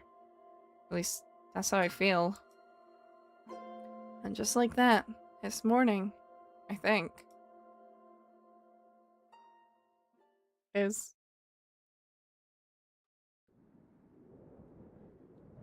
When a major event happens, it's not the event itself that changes us. What changes us is the new normal brought upon us by it. If I were to become someone completely different tomorrow, then both I and everyone else around me would be able to notice. But that's not what actually happens. We change so slowly nobody notices. Other half, they are dating, I say so. It's definitely a bit implied, isn't it? There are certainly, well, it very much feels like, and they were roommates. Oh my god, they were roommates. By the time you do notice, you've already changed past the point of no return. I'm walking through the garbage dump again today. Because if Pacifica and Anya are back, then they should show up here. They haven't come back. Either they didn't die, or I just missed their revival. The attacks have stopped, both at home and on the streets. I have no idea why. Are the That's the wrong word. Are the assailants after those two all along? No, that can't be. Yet to have been after either me or Yoru. Something changed the night Pacifica's house burned down. I don't know what. That frustrates me. But it's not like being frustrated about it will help me figure it out. How long should I keep Yoru locked up in that room? I'll walk a lap around, and then another lap for good measure. Looks like I'm coming home empty-handed again today. I see a black luxury car parked out beyond the garbage dump gate. The rear seat window slowly opens. Sayoko! Good evening. It sure is cold. Come on in before you freeze. Oh, thanks. Good evening to you, too, Miss Matt. How did it go today? I shake my head. I see. How's your roommate? Things are a little awkward since I said something mean. While I'm out here walking freely, Yoru's unable to work because of me. Unlike me, she's unable to defend herself, so she can't walk outside alone. I mean, you could give her one of the guns, I don't know. That would at least give her a head start. She has enough money for the time being, but it won't last her forever. Your roommate. There's a lot of tension over various things right now, which is why we haven't talked much recently.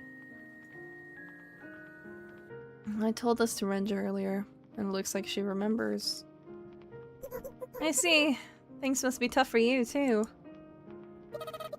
There have been several difficulties. Renja, and of course Miss Matt, have been picking me up by the car here once every few days lately. I touch the luxurious leather seat with the palm of my hand. Leather, not dead good. The dead good, maybe. Sorry for making you drive all the time, Miss Matt. You can drive next time, then. Just a joke. Your jokes are boring. You'd be better off just not telling them. Renja snaps at Miss Matt with a spine-chillingly cold voice, unlike the playful, loving banter that Pacifica uses when rebuking Anya. I'm sorry. What do you want? To get in the way of my fun? To be a part of the conversation? No, ma'am. Right. That should be obvious. My apologies. Don't do it again. Renja turns to me and says, sorry about that. Her voice is so warm, it's confusing me. It's ominous, even. What exactly is the relationship between Renja and Miss Matt? It seems like a completely anachronistic master and servant relationship. I just can't see what's binding these two together. That said, Yuri and I might seem like that too. At the very least, the two of us are friends who are close in age. So, are these two friends? It certainly doesn't look like it. I'm tired, Sayoko. I worked so hard. Renja plops down onto my lap from beside me. As I stare at her in confusion, she responds with a wink and a bashful giggle. Renja's sudden behavioral shift sends shivers down my spine.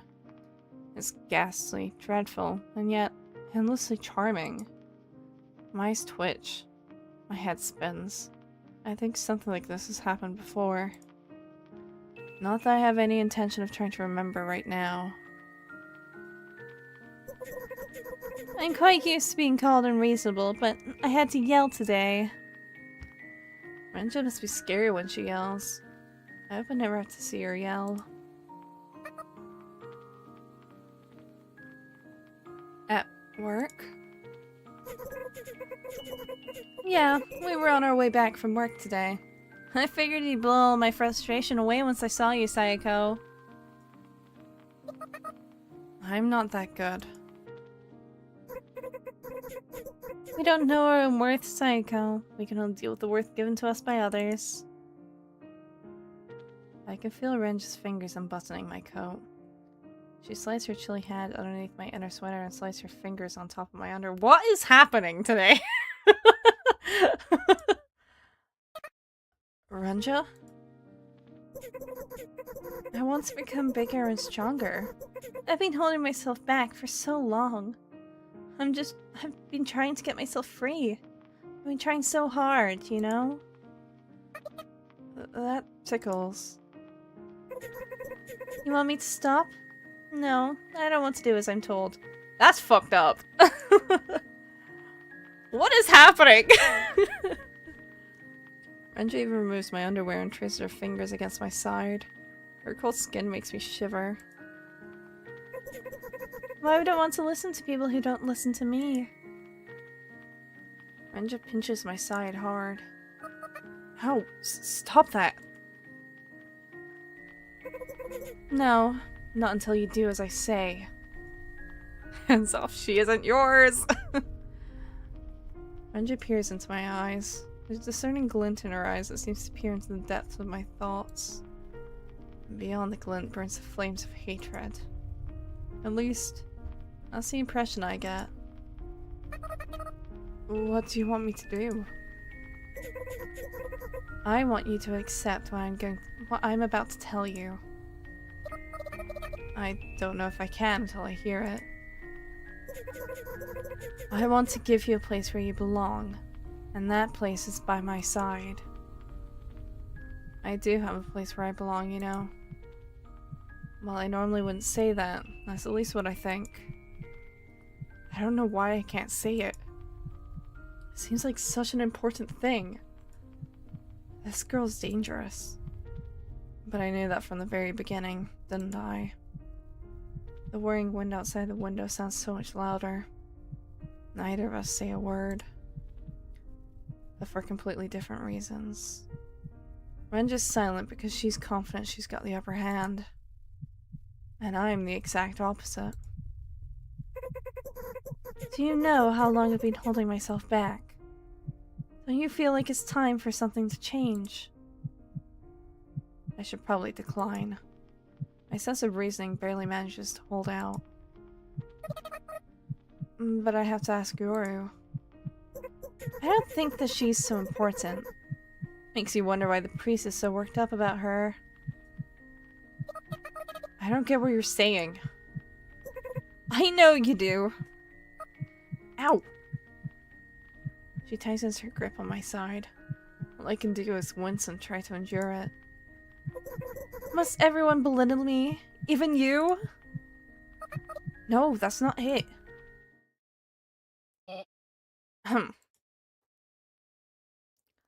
I snap back to reality when I hear Miss Matt clear her throat.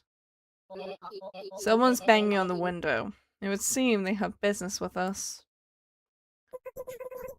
Just do the usual. You love doing things by the book, don't you? What's wrong? What makes you think there's some sort of exception this time? If you want to interrupt me, just say so.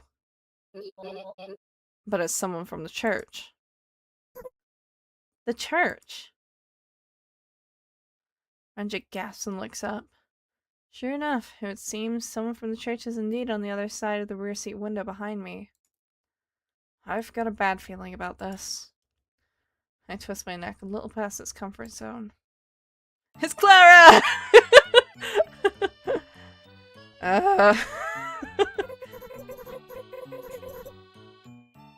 Do you know her, Sayako? If so, I have doubts about who you choose to associate with. Get the window back up! No, I swear to God.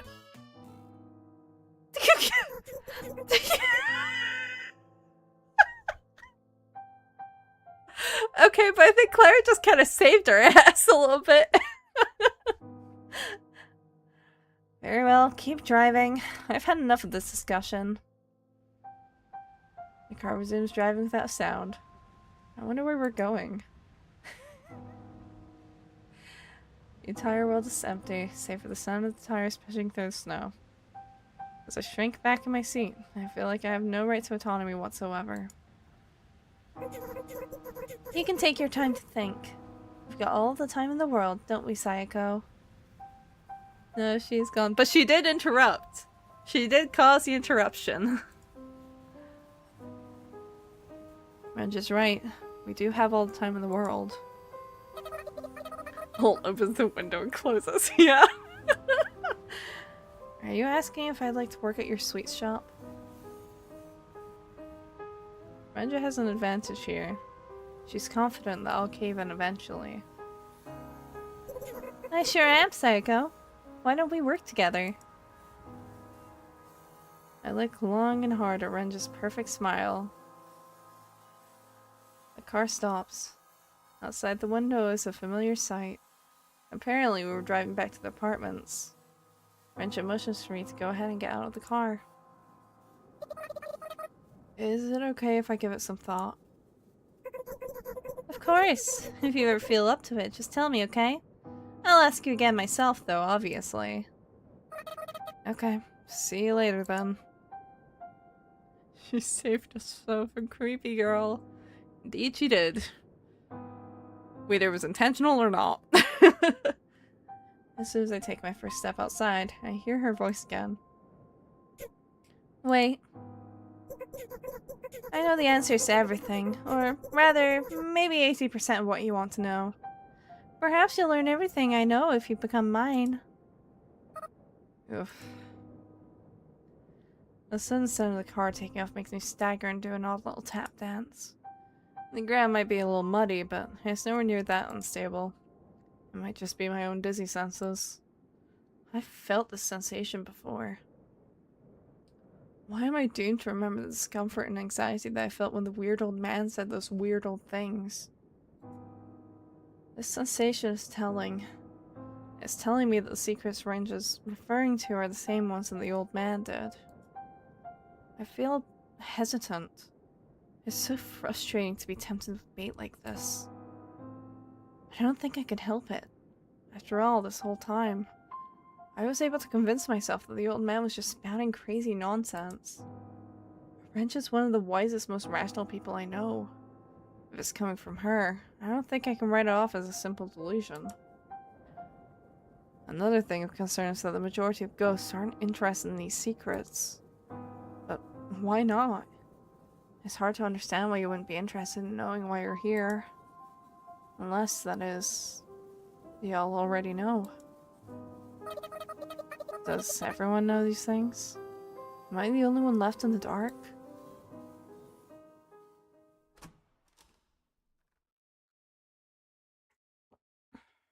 I go back to my room, hesitating on if I should talk to Yuri about all this. And it turns out there's no need for me to hesitate. I can't talk to her even if I wanted to. The room's a mess, and Yuri's gone. Well, shit.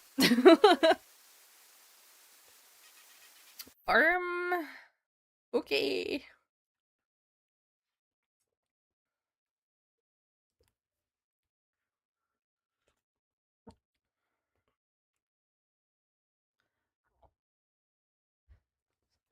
I'm gonna take like a little hydration break. I'm not gonna go to the BRB screen. I just really need to drink something.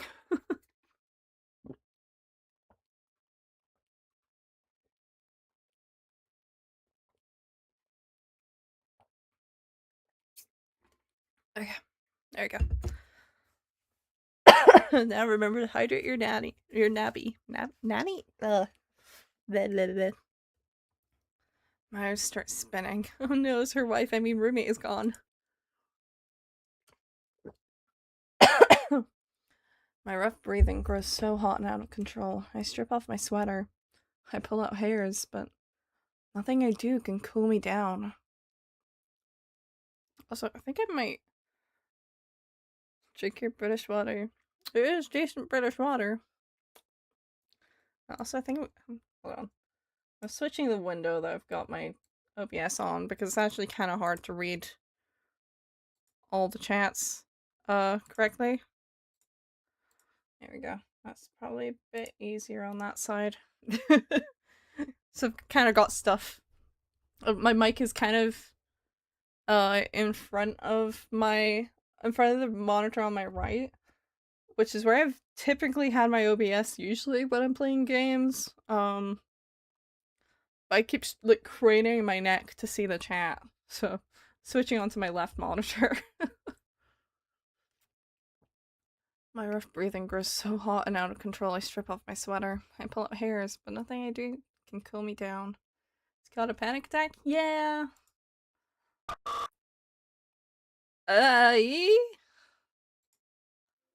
What? I let out something between a grunt and a scream, praying that this is all just a bad dream as I turn the room inside out in the faint hope that Yuri's hiding somewhere. Now that I think about it, we never got that door replaced. Sure, I'm at least partially at fault for leaving this room by myself for so long despite the situation. But we haven't even done anything recently. I've lost both Pacifica and Anya. So I thought the situation was at a stalemate. I thought there was nothing more that they could take from me. Pacifica and Anya haven't come back. Will Yuri not come back either? Then what'll happen to me? There's a cabinet toppling on the floor. Yes, the one Yuri was given. Damn it. One of the drawers is being yanked out, its contents scattered on the ground. There's the bag of sweets I got from Ranja. Unlike the simple sweets Mr. Patel sells at his cafe, these sweets are a very cute assortment that girls adore. I tear open the packaging and toss one of the sweets into my mouth at random. I guess it's a macaron. I remember what Ranja once said, eat sweets when you're tired. So girlfriend couldn't, my wife is gone. Ranja's sweets are a little special. When you eat them, they really make you happy. Your body feels warm and relaxed. Maybe there's a little bit of alcohol in them. And they're exactly what I need right now. Next up is some sort of rolled cream cake. The one after that is undoubtedly chocolate. Okay, this is certainly a way of reacting to this situation.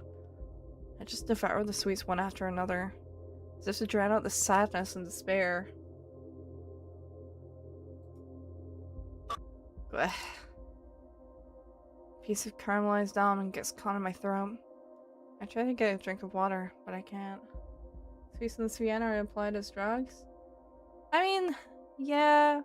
I could also just see it as like binge eating. But maybe in this case they are drugs. Huh? I think in this case they are actually just drugs. I don't... I collapse limply onto the floor. My body's so powerless I can't even react to the coldness of the floor touching my face. I just aimlessly roll around. It's like my brain has turned into clay. Everything buried deep within my chest just disappears. Even my heart. In any case, I'm just blankly staring at my empty self. And it feels so comforting. Oh, nice. It's good to relax. Very good. Don't think of it as not being able to think. Think of it as not needing to think. Wow. It's so much more pleasant to think about not thinking like that. I cackle. I can't open my mouth, but I cackle. I'm enjoying myself so much I'm going to cry from pleasant sadness. That's kind of strange, but it's sadly pleasant. Sweets are amazing, huh? They make you feel so happy. If only everyone could be happy. Happy forever. If only we could just all give up on everything. Is there any point in Ghost fussing over anything?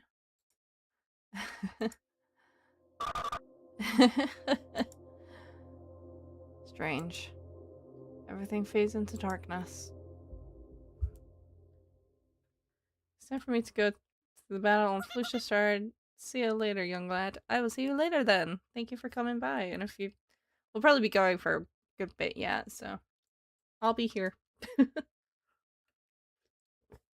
Miss Ninja? Miss Ninja? Yuri? Huh? I jump up as if a switch had just been flipped, and right before me is Clara. Oh, it's just you. I feel like I was dealt the worst card out of a deck made of only bad cards. I even considered just going back to sleep. Okay. Be nice to her this one instance, okay? Leave. The sweets had cast a temporary shadow over all of my problems, but now it feels like their magic has faded away. My consciousness is clear. The mad frustration that took over me is coming back. My palms are suddenly sweaty. In the span of 1 second, I curse myself 9,999 times. I ask myself what I think I'm doing. I answer myself, how should I know, dumbass? And I cry to myself 9,999 times. As she watches me, a confused yet confident Clara points her index finger at me. The nerve of her. That's mean! So I break that finger. Can you blame me? Yes, I think I can. I said leave, don't you get it? Clara flinches at my threatening shout. She even takes a step backwards. But then, she stops. Frustratingly, her eyes are shining with a sense of duty. It doesn't hurt as bad as getting shot, so I'm fine. My finger will heal. Just tell me why you're hanging out with the sweet seller. I'm just friends with her now, that's all. Hanging out with the sweet seller is like admitting that you're a bad person, you know? What's so bad about her? I mean, she's a sweet seller, you know? There can't be anything good about her. What's wrong with making sweets? What, does the god of your church prohibit cookies or something? Cookies and bad drugs are two completely different things. Poor Clara.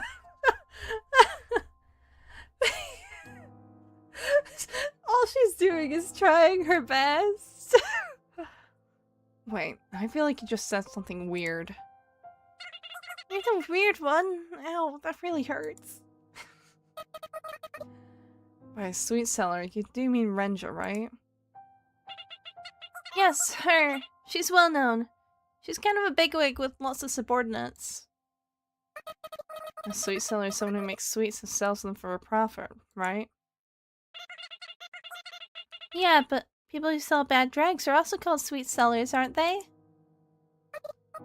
Wait, I didn't know that. People use sweets to refer to bad drugs, don't they? Using kid-friendly words as a stand-in for something else. What's that called again? Obfuscation? I didn't know that. Did you take her at face value when she said she was a sweet seller? Yeah, I was wondering how she got rich off of selling candy in a small town. The drugs makes a lot more sense. Oh god, it's turning blue. Don't laugh. You want me to break another finger? I just didn't know you had such a cute childish side to you, Miss Ninja. How can you expect a foreigner to know such local euphemisms? I can kind of relate. Clara's finger is starting to swell and turn all color, but she keeps laughing anyway. Thanks to that, I'm able to process some of my thoughts. So is Renja like the sweet seller boss of this town or something? Yes. Oh, but I don't mean she bakes the most. Husky, hi, hello. How was your stream? Or well, the last couple of hours of your stream, anyway. Oh, ad break just started. Awesome timing. Wonderful. Let me pause this. Let me get you a shout out. You guys might be stuck in an ad break right now, so I'll give it a minute. That should work, hopefully. Yeah, she almost overdosed and snapped someone's finger. Yeah, you missed the Yuri moment. You finished Beckmana? Cool. I hope you had fun with the ending. I was lurking pretty much all of today, but I wasn't always actually, like, there, so I caught bits and pieces.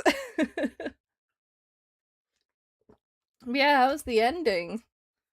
I know you're enjoying the game. Oh, nice, though. I may plan to play that game and I decided for voice wise. Yeah, that's kind of what I'm doing. I'm only half paying attention when I'm watching someone play it, because I'm like, I might play that game at some point. My bro, where's the wife? Gone. Kidnapped. I think everyone in Husky's chat probably knows me. Husky, if you want to introduce yourself, feel free. For everyone on both YouTube and Twitch, in case you don't know, Husky is one of my VTuber children. He is, well, a husky with a monocle and a hat and a tie. He's a very smart doggy.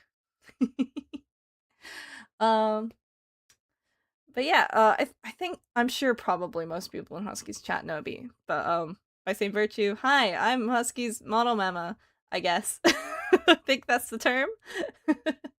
I mostly play video games on stream. I also sometimes draw on stream. And I post art on my socials. Wowee. I think a brief intro is perfectly fine.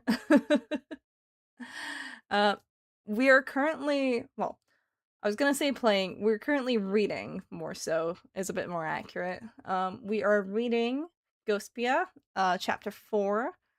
Right now we're talking about the quote-unquote sweet seller, Renja, who we met earlier this chapter, who is offering Sayako a job.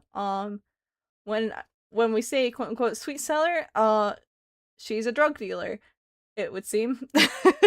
Sayako didn't know that. But Sayako's also kind of dense. Also, our quote-unquote roommate, just got kidnapped, it would also seem. She's disappeared. Totally not gay game, yeah.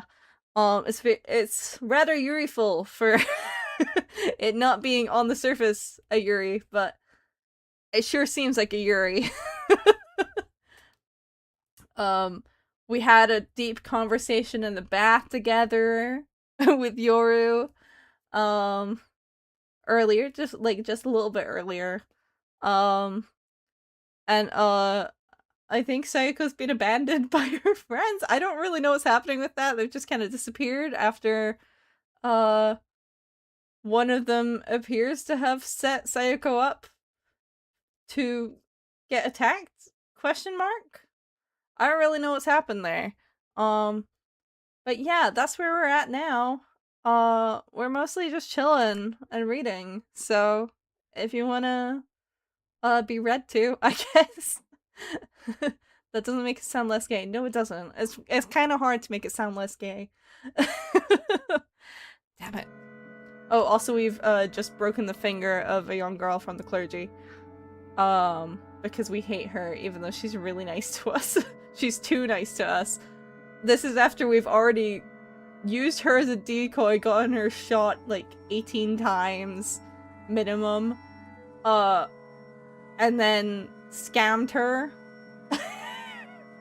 We're really mean to her. And yet she's still trying to help us. I recall the time I raided the church. I was able to bribe the guard with candy. He was looking forward to enjoying them. The reason it worked was because I somehow instinctively knew that sweets have spread throughout the town, even among people who guard the church. I probably knew about it before I lost my memory. The sweet sellers in the church share some common ground, but they've kept even a devout believer like Clara in the dark about it. I suddenly smell something suspicious here. Looks like I'll have to pay Renja a visit. I'm going to take a nap. I think you should clean up the room first. Clean it up for me. Just don't touch anything under the bed. You can have some of my saved up sweets when you're done. I tossed myself into bed without waiting for Clara to respond.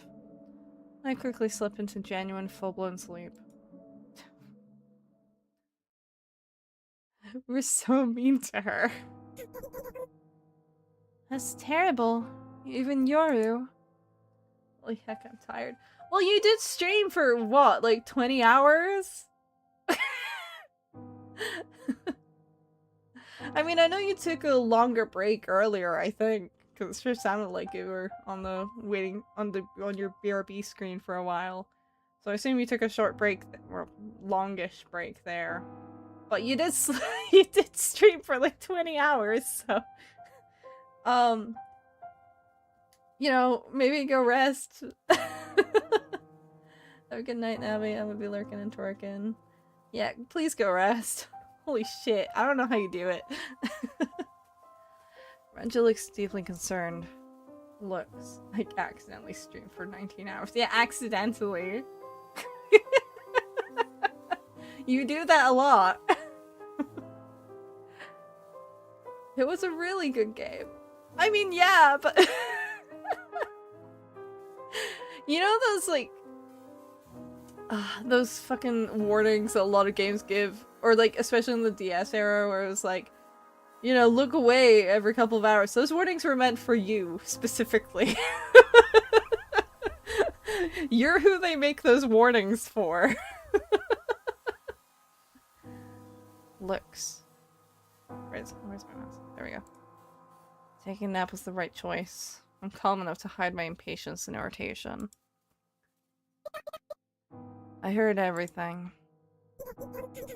Everything about what exactly? Everything about your work.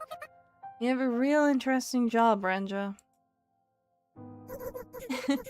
I guess the cat's out of the bag. Yes, I'm more of a bad girl than my appearances suggest. Renja speaks with a smile as if nothing has changed. It's almost chillingly eerie how normal she's acting. Nah, I'm built different. Defective and without warning lights. But it's not enough to break me. I'm no saint. I'm in no position to lecture anyone on their life choices, but I cannot support yours, so... You're saying you can't work with me, is that correct? Sorry. I made sure not to let you see them, but I have many subordinates. I'm sure they can help you find your roommate. So, won't you let us help you? No thanks. I'll search for Yura myself. Is it because I'm a bad girl? I can't say that has nothing to do with it. There are two types of ghosts in this town. The first are, honestly, trash. They can't question any abnormalities this town has. And obviously, I don't mean it's against their philosophy or religion. I mean they're genuinely unable to notice that anything's abnormal. You could explain it to them, but they wouldn't really understand. To them, they would just be empty words. The other type are ghosts who recognize the chaotic state this town is in. Those who know exactly what this town is. For ages, every ghost has been either one or the other. But you're special, Psycho. You notice the town's abnormalities, yet you know nothing. Instead, you compensate your lack of knowledge with an excess of power. You're incomplete. But that's what I find that's what's fascinating about you. I really started filling in gaps there. Gee, thanks. I want to make it complete. And together, we need to dethrone the authority of the priest and his church. And to do it properly, we need to turn this humiliating situation on its head. He shouldn't have all that power. The two of us should. And to achieve this goal, I need peace of mind. That you won't ever betray me. You're not going to try and persuade me now, are you? If you're not with me, then you might as well just say you don't want to know the truth. For all eternity. In either case, just promise me you won't get in the way of my work. So, what'll it be? Astonishingly, I hesitate. I should be refusing her offer without a second thought. But I just can't bring myself to say. I don't need to know. I've always been an outsider. I've been left in the dark as to why the priest detained Yura in the church, or why Pacifica and Anya are gone. And it's because of my complete ignorance. The biggest example of that ignorance is this whole sweet seller business. If I only had the proper knowledge, I could recognize so many more things by myself. My greed for knowledge has dulled my judgment. I realize I've broken into a cold sweat. My eyes are wandering around pathetically. It's like I'm searching for something to help me out of this mess.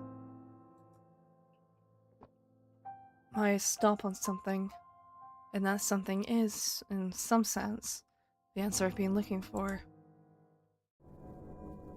Oh. The lipstick gun. I see. Liar. And I only catch sight of that something by complete coincidence. There's a dresser in the corner of Renja's room. And on the dresser is a familiar tube of lipstick. Or rather, the lipstick-shaped ultra-small gun straight out of a spy movie that Pacifica ordered from Anya. A super cool weapon for the super cool Pacifica. Even Yura was ecstatic when she saw it in action. If I'm not mistaken, Anya was in the process of mass-producing them. If Renja has one, then who exactly is she? Come to think of it, one of the assassins who broke into my room also had a gun that was identical to one in Pacifica's possession. I don't want to think any further than that. My brain calmly connects the dots on its own, forming a disturbing outline. Oh? What's wrong? That lipstick over there. You're interested in makeup? We have more pressing things to talk about than makeup, don't we, Sayako? Renja looks at me incredulously, as if she has no idea why I would bring up the lipstick right now. She's playing dumb. If I'd come here without getting a wink of sleep first, I probably wouldn't have had the confidence to do anything about it, or even notice it.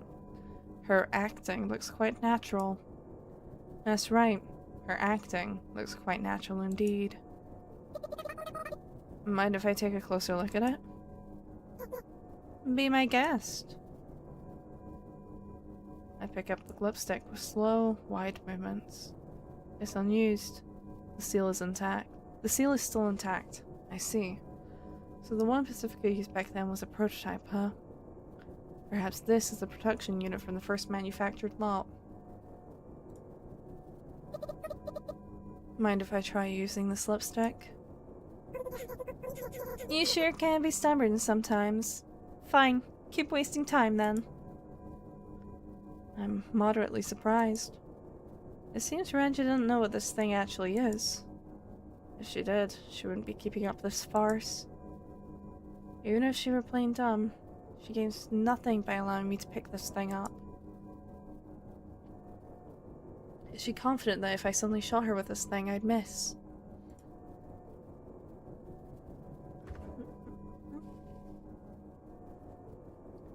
Is she confident that even if I did hit her, she'd be fine? No, wait. What if I'm just a big idiot and this isn't the lipstick-shaped gun, but just plain old lipstick? Suddenly, a short and sweet thought, sweeter than any sweet sold by a sweet seller, flashes in the back of my head. It's so short and sweet and stupid. It makes me smile to myself. Renja lets out a displeased humph. I decide to take a gamble on that thought. Hi, paranoia! I think I'm starting to get it. There was a fundamental flaw in my deduction. This isn't proof that Pacifica is colluding with her. In fact, I dare say it's proof that there's no collusion at all. This lipstick was taken from Pacifica. Maybe even stolen. If someone's holding her captive, it wouldn't be a surprise if they also stole a cosmetic bag from her too. Are you that interested in the lipstick? I received it from one of my subordinates. As a small present, I suppose. I'm a good boss, aren't I?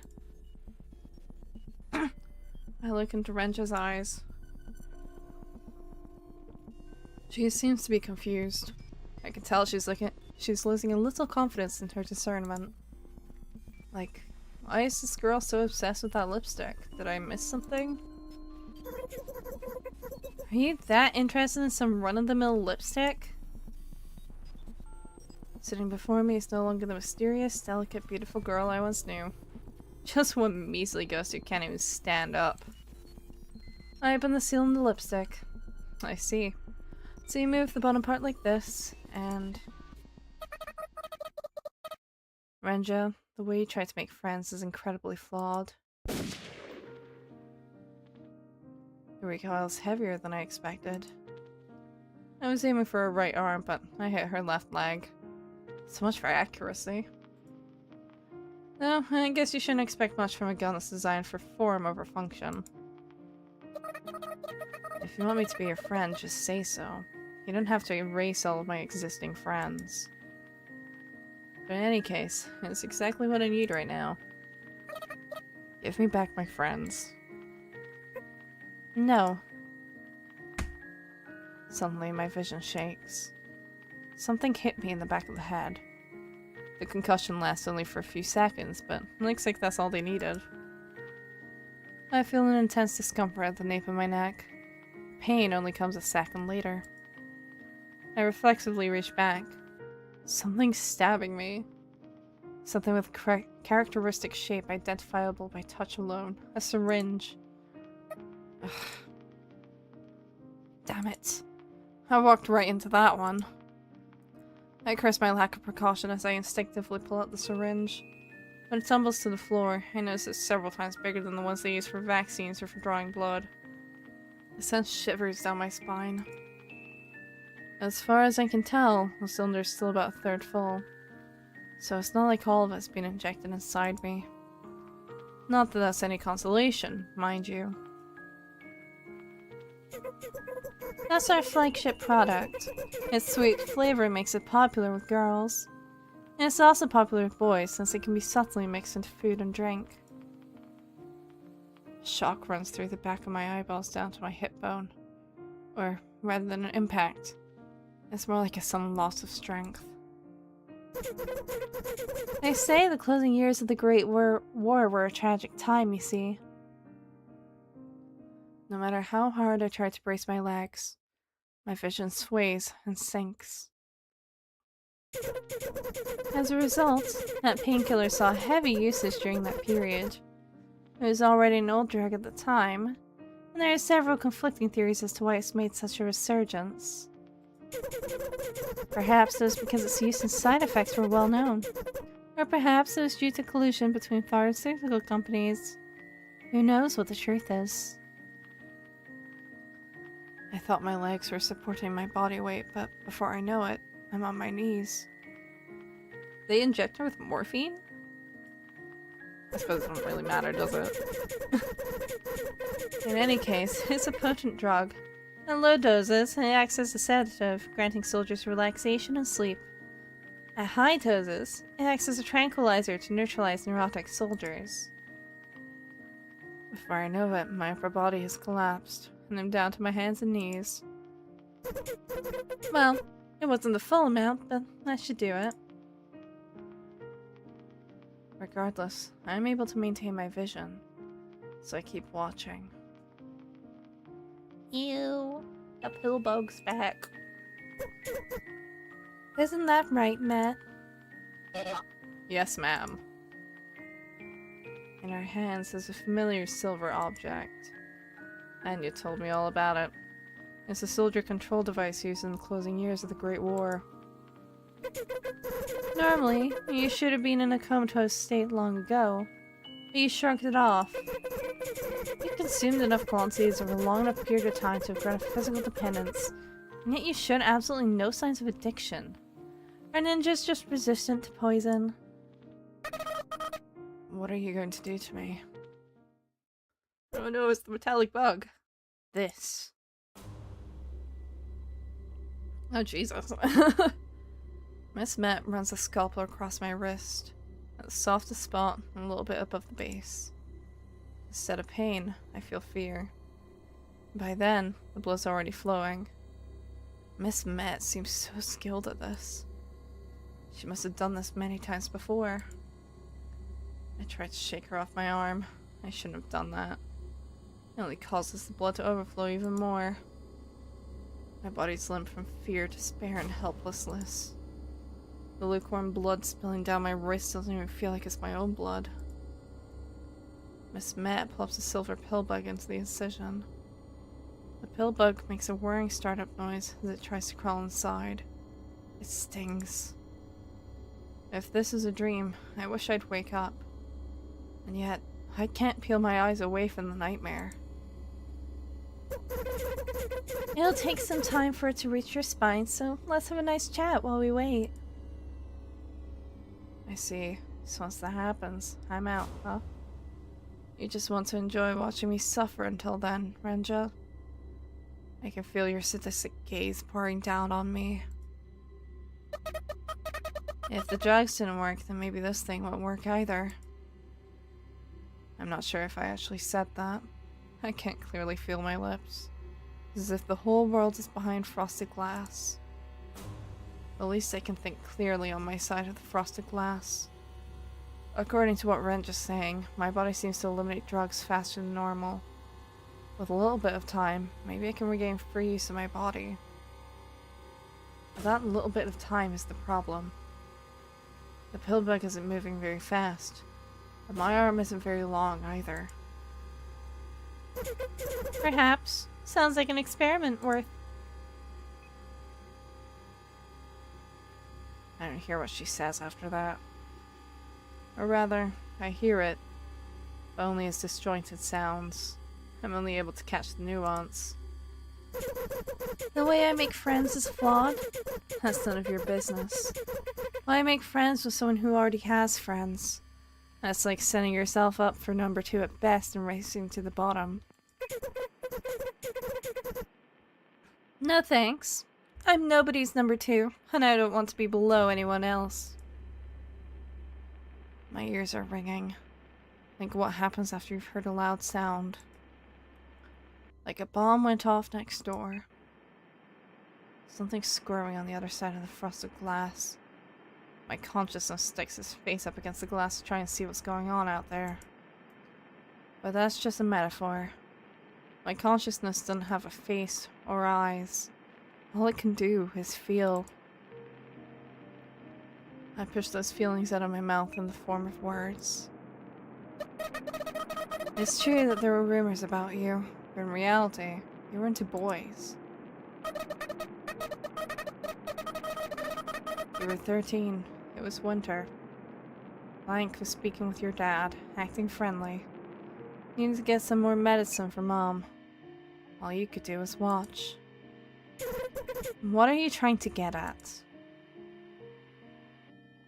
I'm only tracing out the silhouettes behind the frosted glass. Honestly, I don't know what any of this means. I keep talking, as if to feel things out with the tip of my finger. Your dad was always so apologetic to you, because he thought it was his fault that your legs turned out that way, and that you didn't have a mother anymore. It was uncomfortable. It was an uncomfortable way to comfort you. Everyone respected your personality. That's why you never bothered to learn about equal relationships. At least, that's what you thought, didn't you, you coward? What's wrong with using the weapons you've been given? I'm not myself. I wouldn't say things like this. Your first prey was the kind, chubby, older lad who wore thick glasses. I don't know, I'm filling in the blanks. You knew you had good looks. You were afraid to use it to sway the opposite sex, as you didn't know much about them. So you disguised yourself with a made-up character. How could I do something like this? How could I expose someone's weaknesses, criticize them for it, and make sure that they can't return to the status quo? No, I'm not that weak. Yes, you are. You don't know me. I am you. We both are. I hear Ranger raise her voice in anger. And yet, I think I'm smiling. Even though it's not funny at all. I want to stop already. I can't take my eyes off the faint silhouettes. I can't stop tracing them with my mind's finger. The sights I see are so cruel they make me shudder. Which is why I can't peel my eyes away. The garage floor. A shard of glass piercing the hand. The helplessness of being unable to stand up. Met! Encroaching red flames. Despair. Met, shut this girl up! I snap back to my sense when I hear that voice, as well as a short, high-pitched electronic sound, like that of a cell phone ringtone. I try to remember what I saw, but like hand sanitizer, it just gives me a tingly feeling before slipping through my fingers and evaporating into thin air. It's me. What? Wrenches in chaotic disarray. The fact that I can tell that means I must have recovered a little. I chuckled to myself. I'm starting to feel my lips again. Small signs that I'm recovering. It's just funny to think that I got directly injected with tranquilizers and shrugged it off this easily. It's like I'm superhuman. Super ghost, I mean. There's a bit of trouble at the factory. I'll go there directly. Take care of things here, Matt. Make no mistakes. Yes, ma'am. Promise me.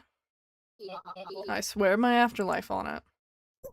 If we had known things would turn out like this, you should have implanted the device closer to the spine. If you did, then I'd be going to work with my new friend Sayako by now. You will tomorrow for sure. Ren just smiles for a moment. I don't know if she's regained her composure or if she's just bluffing. Either way, I'm impressed.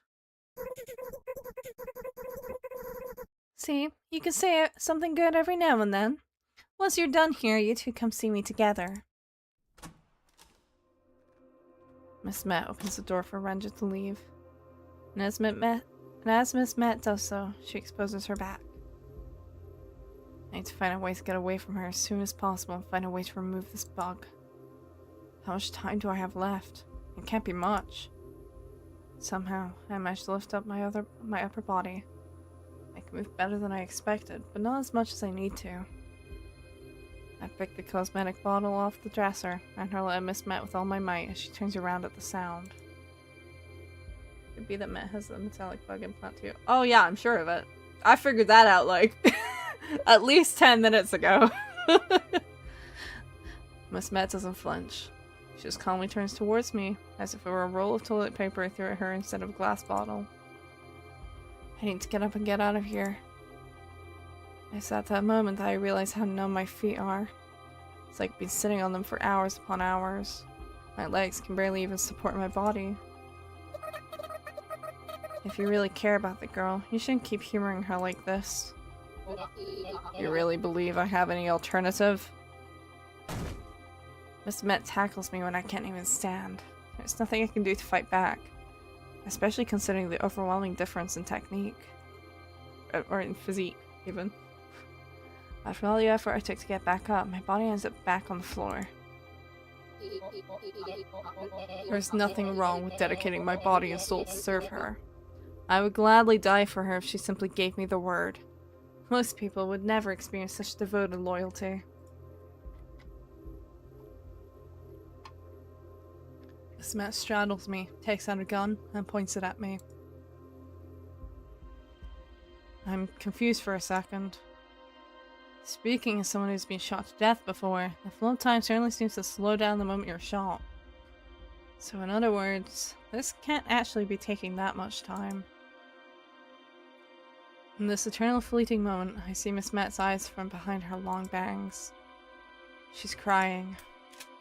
Miss Met drops the gun, only to strangle me with her now open hands.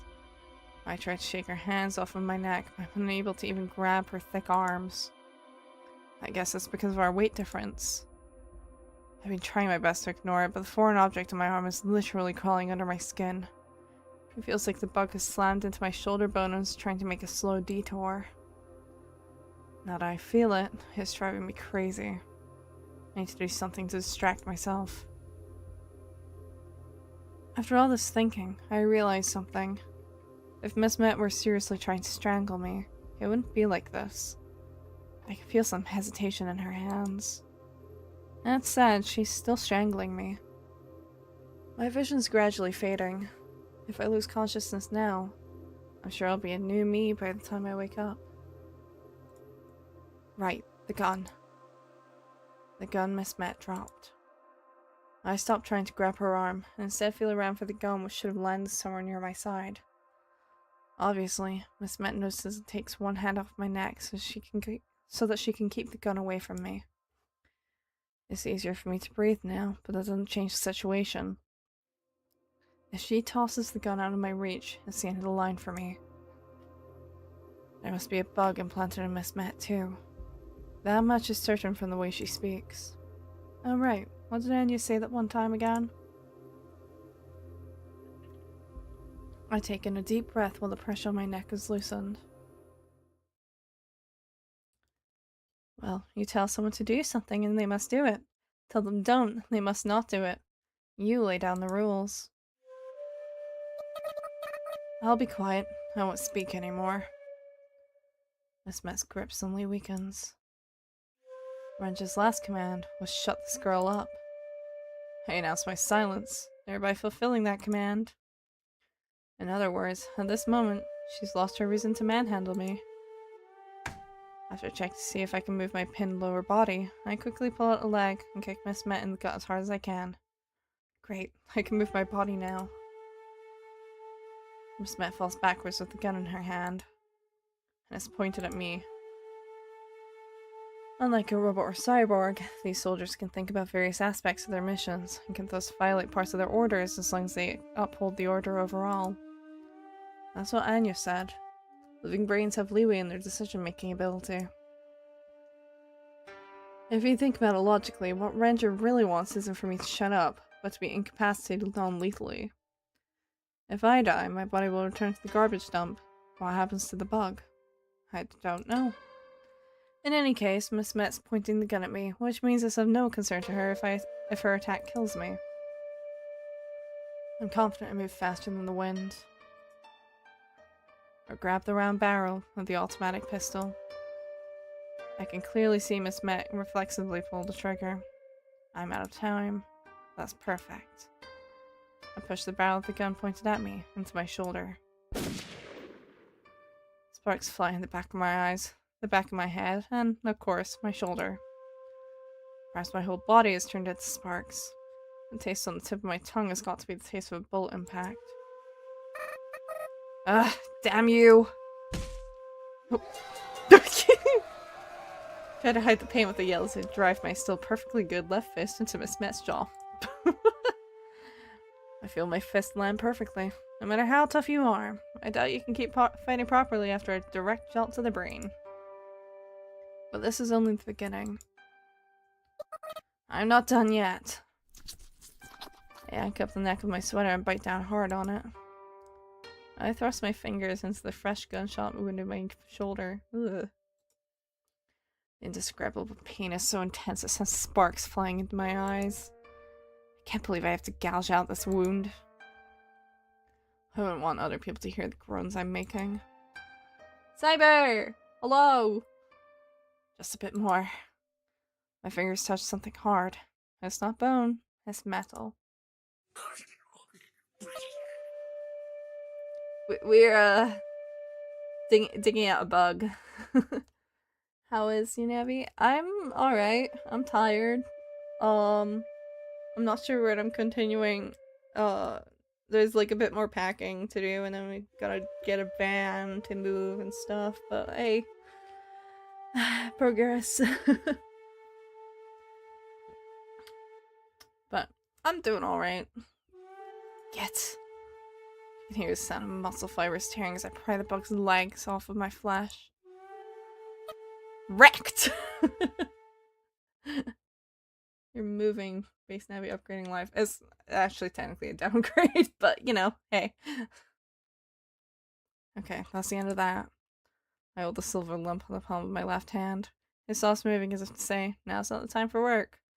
Perhaps this detected this being exposed to the air. I let out a laugh, and then I let out tears. But then I tell myself, now isn't the time for either of those things as I refocus my attention. Miss Met sprawled out on the floor beneath me. I picked the gun up off the floor. I need to incapacitate her.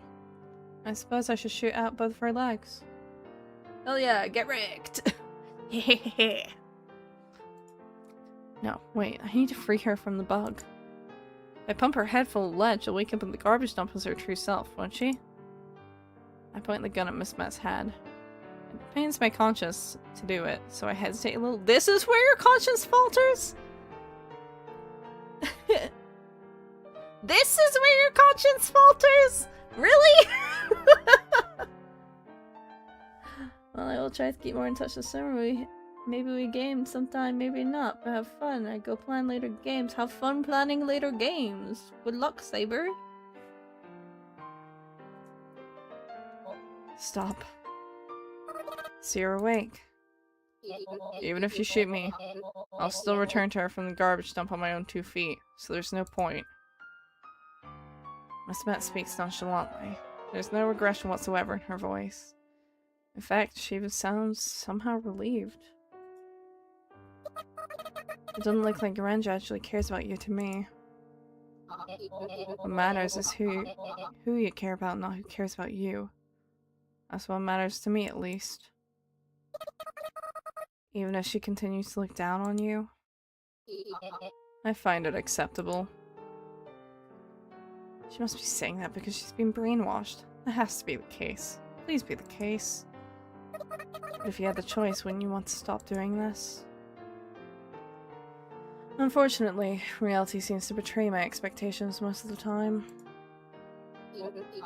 I would, but my desire to be by her side is more important. Serving her is what makes me happy. And this time is no exception. What makes you think that way? I don't understand why you believe in her so much. I had an epiphany one day. I realized that this is what I wanted. If I had to put it into words, I thought. She's beautiful. No objection to that point, correct? You're right about that. Good. We have a near infinite amount of time on our hands. I want to spend that time watching over beauty. And I've found a way to guarantee it. A way to be needed. And it will last for all eternity. I am an atheist, personally, but there's more than one way to get eternal bliss. If you'd rather stop doing this, then can you really say it makes you happy? It's a luxury to live in a situation that's ideal in all aspects. So, it's complicated. Complicated? I'm not good with complicated topics. They tire me. I don't understand what you're saying. I want a simple life. I can't suffer for an eternity, like you. So I have no regrets making some sacrifices. Even if it means making others unhappy. Are you unaware of how comfortable it is to live a simple, earnest life pouring out love to someone without hesitation? If all you want to do is pour out love for someone, then you'll tire yourself out one day for sure. Especially when that someone abuses you. But I've lived like this for all eternity. Pouring out love is my happiness. It's so fulfilling. I find it way more valuable to love than to be loved. I can't sleep, so I'm back, baby! Welcome back! She don't know what it means to love someone. She's only ever been loved. Even though she's so beautiful, so perfect. Her greed gives her the desire to be loved, using any means necessary. That's all she lives for. It's so tragic, it's lovely. I find myself unpleasant. I know my mind is warped and repulsive, but I want to keep doing what I'm doing as long as I can. I don't understand you. But I might be jealous. To have someone precious enough to you that you'd sacrifice your own existence. It must feel like arriving at a terminal station. The end of a long journey. A happy ending. When I think about it like that, I guess I can kind of understand. I'm glad it turned out like this. Miss Met lets out a sigh. I felt threatened. No, scared of you. She wanted you to replace me as her right-hand woman. If she were successful, I would lose my place by her side. I can't spend my eternity as a factory guard like the others. That's the opposite of what I want. The factory? Oh, right, the factory. Tell me where it is. I need to hurry. You plan on going with your body in a shape like that? That's sad. I can't tell you. I've been ordered not to. More importantly, what? What in the James Bond is going on? Renja, the, sweets seller, quote unquote, was actually a drug dealer. She drugged Sayako when Sayako tried to confront her. I think they injected her with, like, morphine or something. I don't know. They didn't say specifically, but I think it was implied to be morphine. They cut open her wrist, tried to insert a little brainwashing bug from earlier into her, to make Sayako into her new right-hand woman to replace Met, I guess. But Sayako is a fucking beast, and, made Met accidentally shoot the bug instead of her, like, oh, well, I mean, she made Met shoot into her shoulder where the bug was. And then pulled the bug out with her good arm, and is now pointing a gun at Met. That's what's happening. More importantly, what? I know I've said this already, but please don't kill me. I don't want to lose what she's given me. At the very least, I know that this is what I truly desire. Miss Met says that with a smile. A smile is too dazzling for me, since it's brimmed with confidence in her conviction. It's such a beautiful smile. For just a moment, she's just as beautiful as Renja. Has Renja ever seen this smile? I'm going. I shoot Miss Met in the right leg. This way, at the very least, she probably won't be chasing after me anymore. Since I shot with my left hand, the recoil feels stronger than I expected, causing me to stumble a few steps.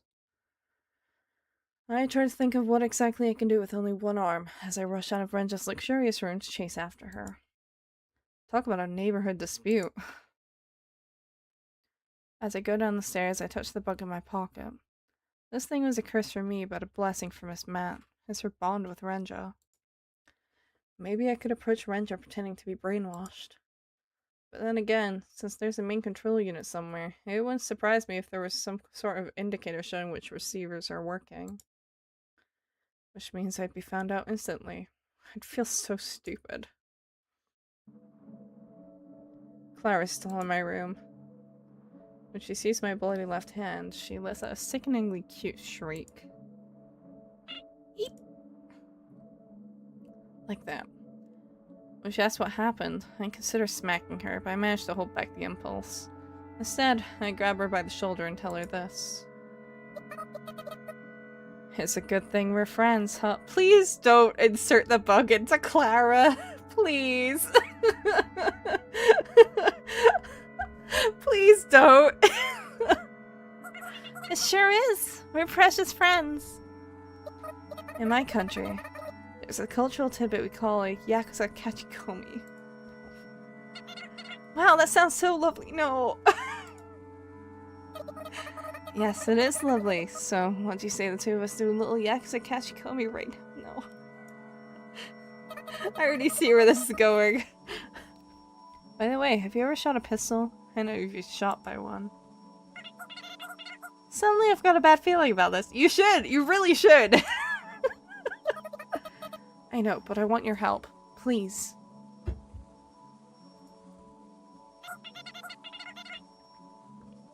I'll help as long as I don't have to hurt anyone. Okay then. I suddenly get curious about what time it is, so I rip the duct tape curtain off the wall. There's a thin thin line of white starting to form on the sky already.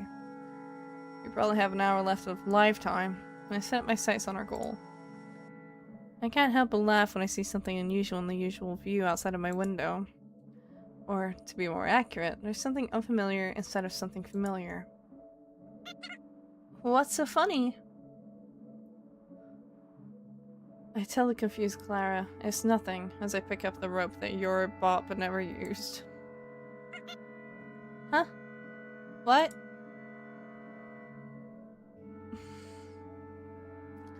I tie up Clara's slender body. As you might expect, Clara's got a few questions.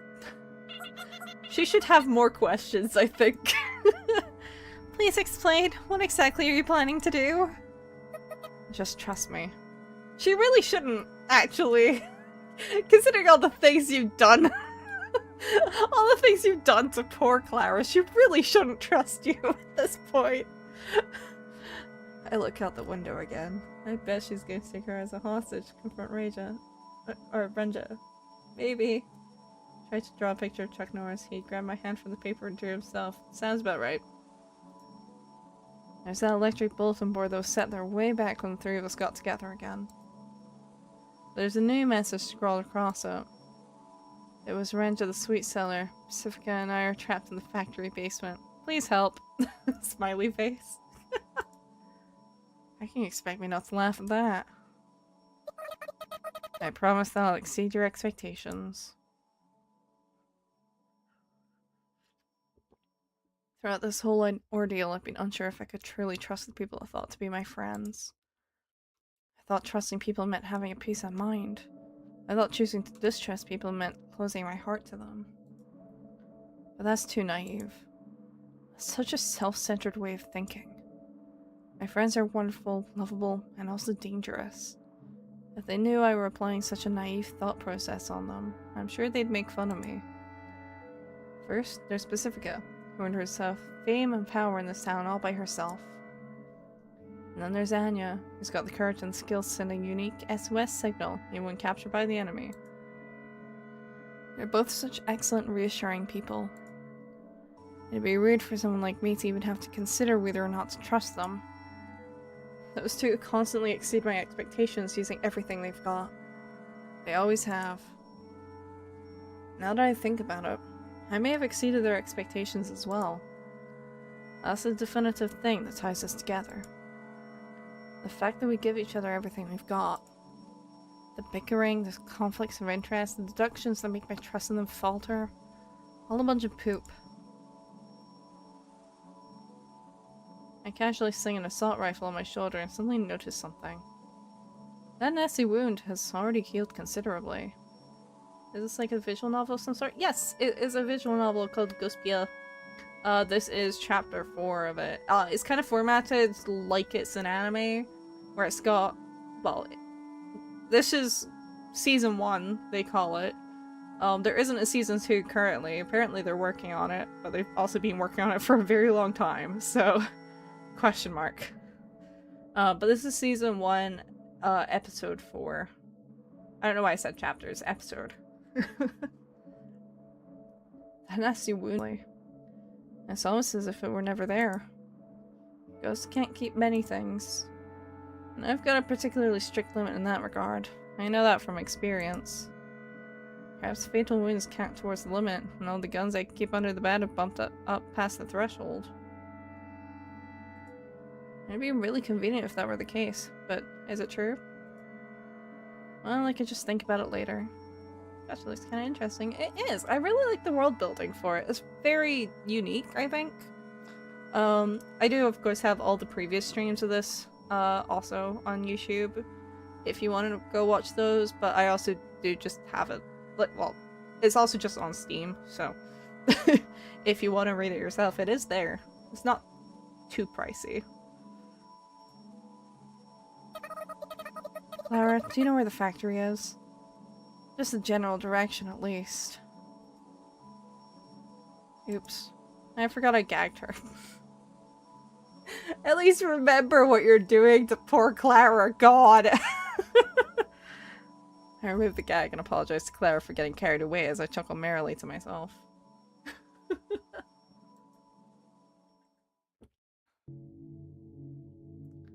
Clara knows that the factory is a big place, but it seems she doesn't know any specifics, like what street it's on, or if the walls are green or yellow or whatever. In this story, for some reason, every girl can do James Bond type shit. It's actually mostly just Sayako. Everyone else has like a thing they do, except for Yuri. Yuri's kind of there. Well, no, actually that's not true. Yuri's the chatty one. Yuri can basically get anything out of anyone, really, I think. But it's not, like, super applied. Clara knows that the factory is a big place, but it seems she doesn't know any specifics, like what streets it's on, or if the walls are green or yellow or whatever. Well, we're just gonna find it with our guts. Guts and lots of running. Excuse me. There will probably be a guard on watch, which will actually help us because it'll give away their position. That's where Clara comes in. Renja has a cooperative relationship with the priest, and therefore the church in general. A devout follower of the church like Clara should be useful as bargaining material, even if it's just a bluff. An underling stuck on guard duty is unlikely to hold much influence. I should be able to at least buy some time with some smooth talking. It's a crude plan. The voice of reason says I should really plan out more of the details. I ignore that voice and cross through the apartment courtyard when suddenly... I quickly close my eyes, but it's too late. Okay. The intense light scorches my eyes and leaves me unable to move for a moment. Well, I guess someone's got an even cruder plan than mine. I let out a dry chuckle. Is that the way to the factory? Yes, that's right. Was that? You see that? Everyone really does exceed my expectations. And I mean that in the best way possible. My vision gradually clears up. Thanks to all the dust particles gathered around the center of town, it looks like the entire town's in the middle of a sandstorm. Hell yeah! There's like a surprising amount of explosions in this visual novel. By the time I realize that the dust cloud must mark the epicenter of the explosion, and from the ashes comes the silhouette of an approaching car. It's twice the size of a standard passenger vehicle. Its simple exterior resembles that of a business-class station wagon. As it approaches, its details become more distinct. The most important detail being who's in it.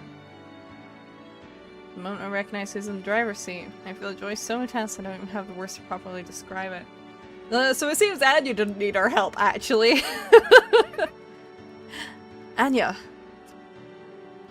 I wave my hands as hard as I can. And it seems like Anya's looking at me, but she won't wave back. Is she mad that I didn't come save her? The station wagon stops in front of me. Sayako! Pacifica. Hell yes, Anya, not from Spy X Family. Embrace Pacifica as she stumbles out of the car. Her warmth makes me so happy I cry a little. I'm sorry, Sayako. No, don't be sorry. You did nothing wrong. It's all my fault. I knew Renja was bad news from the start. She's on the top of my wiretap list, so I even overhear her every time she orders pizza. You never cease to amaze me. I did half the work, though. Just saying. You were friends with her, weren't you? That's why I was a little hesitant to intervene until it was a little too late. It's okay. That doesn't matter anymore. Anyway, where's Yoru? Oh, Yoru? Well... She's the one who came up with the brilliant idea to blow up the generator. But how does she know that all security measures are shut off in case of an emergency? Yeah, she could be a real big mystery sometimes. Well, she's not so big now. She's probably small enough to fit her shoebox. Oh my god.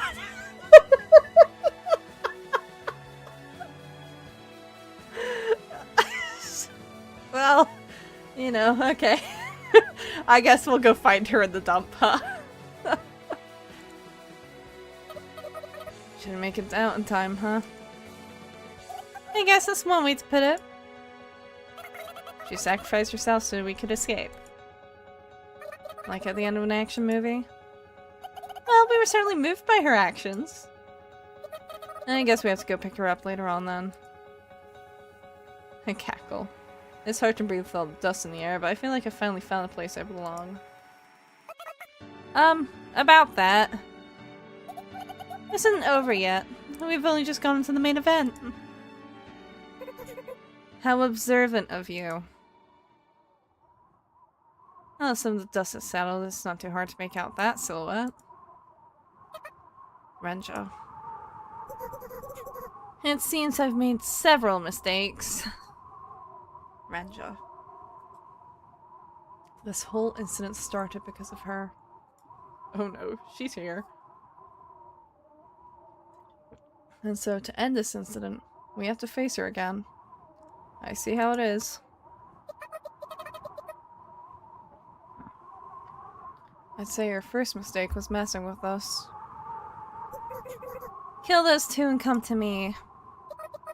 If you think you can command me, think again. I already took that thing out. If you want me to do something, then ask properly. Her wheelchair evolved. So you refuse? I'm sorry we couldn't be friends. Oh, is that so? I agree. You will be sorry. Renjo lets out a small sigh as she pushes her small fist against the button in the hidden compartment on the armrest of her futuristic wheelchair. Obviously, I can't help but wonder what that button does. Probably nothing good. Can't be anything good, at least. Same hat. Oh! Her wheelchair starts rattling, then it seemingly deconstructs itself into individual cylinders spreading out. Like a metal tree sprouting out of nowhere. The beams then weave into each other and reconstruct themselves into a new sort of lattice structure, lifting Renjo up high in her seat. Yeah, this might as well happen. It doesn't take long for that thing to expand to the point that it towers over us. It grows to about 10 times its original size. I can now say with certainty that the button Renjo pushed was a transformation button. Wow, it transforms. I dig it. She's faster than we thought. We can shake her off our tail. Which is why we have to rely on you, Psycho. You have to do something about her. A silver spider. That's what this weapon looks like. It's silver, and it's got many legs surrounding Renjo's vantage position seat. The only part of the thing that still resembles the original wheelchair. Or else, this is the end. I see. So this could be the end, huh? What is this chair? Oh, mech chair, I guess. That's not good. Guess I better put in some effort then. I stoop down, I pick up some snow by my feet, and make a fist-sized snowball. Then I hurl it at Renjo's face. Come at me! Are you kidding me? The spider picks up one of his legs, that's maybe twice my height, and then...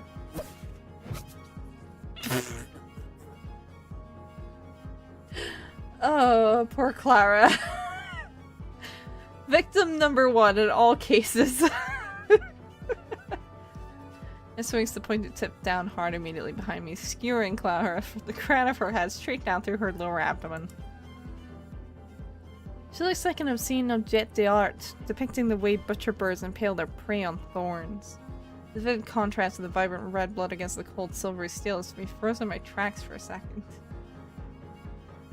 Especially on cheating in games. Get in! Pacifica yanks me by the collar and drags me into the station wagon. I end up biting my tongue a little due to the whiplash of the car suddenly taking off. So that's what we're up against here. Any ideas? Sorry, nothing's jumping out at me. Even if we don't know what we can do, we have to do something. Holy shit. Pacifica flings the rear door open, reaches behind the rear seat, and picks up what looks like that old painless minigun from those action movies. She proceeds to spray bullets at the spider. Honestly, her aim's not bad. But it's a wasted effort. Several shorter legs located closer to Renjo move with unbelievable speed and precision. Excuse me. to deflect any bullets that threaten their master while ignoring the rest. I innocently swerves to dodge a longer leg that pierces the ground way too close to the car for comfort. I support Pacifica's body when the abrupt turn threatens to knock her off balance. Pacifica curses as she loads the next magazine and fires again. The spider seems to slow down as a whole whenever Pacifica fires at it, so I bet she feels obligated to keep shooting. Lest the car be turned into shish kebab. The minigun won't do shit. No, it won't. How's she piloting that thing so well? Shout as hard as I can so that the gunfire doesn't drown me out. There's no way she's driving manual, not with movements like that. There's gonna be a camera or a sensor or something hooked up to a real-time image processor to detect and neutralize any threats like guns and whatnot. So we're up against a genuine war machine. Like hell is it genuine. Normally you'd expect it to have guns and more armor and stuff on it. Lucky us! Not lucky enough that we have the chance against it though. You should use a bazooka. I don't think we have a bazooka. I could be wrong though. Because the amount of guns that we do have. So you're saying we just have to shoot at it from where the camera can't see us, right? You've got the right idea. And I bet you can make that shot too. There's no way we can get enough distance from that thing. Maybe if we hide a gun inside a plush toy? That'd make for a funny joke, but I don't think we've got any plush toys here. This is probably the best animated CG in a visual novel. I mean... there's a lot of animated CGs in visual novels. It's pretty good. I do like it. But I'm not sure I'd say it's the best animated CG I've seen. Psycho, let's switch places for a second. Okay. I switch places with Pacifica and continue to fire bullets with the machine gun. The rapid clinking of the metal legs as they deflect the bullets nearly drives me insane. I don't have that much ammo left either. Even if we conserve as much ammo as possible, it's only a matter of time before it runs out. Get down! Okay, maybe we do have a bazooka. I stand corrected. The whole interior of the car explodes. Or, well... yeah. At least that's what it seems like for a moment when Pacifica launches a rocket at the spider. A rocket launcher, anyway. Close enough. Is there a difference? I actually don't know. These sorts of rockets are quite slow, which gives us plenty of time to pray.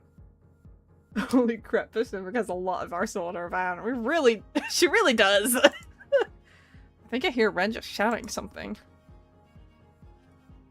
The next thing I hear is the impact. Hey, there's a little thing called backblast, you know. I just figured that if that thing can deflect bullets, then maybe explosives would do the trick. It's incredibly hard to see thanks to the fuse from the explosion. I can't even see the spider's silhouette. Did it work? I don't think it worked. My vision starts spinning at the same time my whole body feels intense G-forces. A few seconds later I realized that one of the legs pierced the station wagon and swung it around. My body is flung onto the snow. I blank out for just a moment before I realize that now isn't the time, so I get up. The spider's legs had gathered in one place to form a simple protective wall in front of Renja. There seems several of the legs have been damaged, exposing the joints. That's all the damage there is. Our nearly suicidal rocket launcher attack had an effect, but it wasn't enough. Well, I guess it figures that this thing would have all sorts of weapons data stored in its database. Anya speaks as she struggles to crawl out from the driver's seat of the overturned car. I must admit you caught me a little off guard, but this is the end. Ranger speaks calmly with a sadistic glint in her eyes. I didn't miss the flustered expression she had on her face for a split second, though. Of course it won't work as fucking plot armor. To be fair, most of the time when we shoot someone it works in this visual novel. So it's actually less plot armor and more like, oh my god, someone who's actually not just instantly keeling over. Unfortunately, I can't even manage to stand up. The only thing keeping me from being skewered right now is Renja's desire to satiate her sadistic urges. It's like I'm already dead. I mean, I'm always dead, but you get the idea. You bitch! I call Ren just something you definitely can't say on TV. I can clearly see Ren's calm, collected face distort with rage. I can also see the spider lift up one of its legs. Machine gun fire nearly ruptures my eardrum. Pacifica's unloading every last bullet at Renja, slowing the speed of the leg's movements. The attack barely grazes me as I desperately dodge it.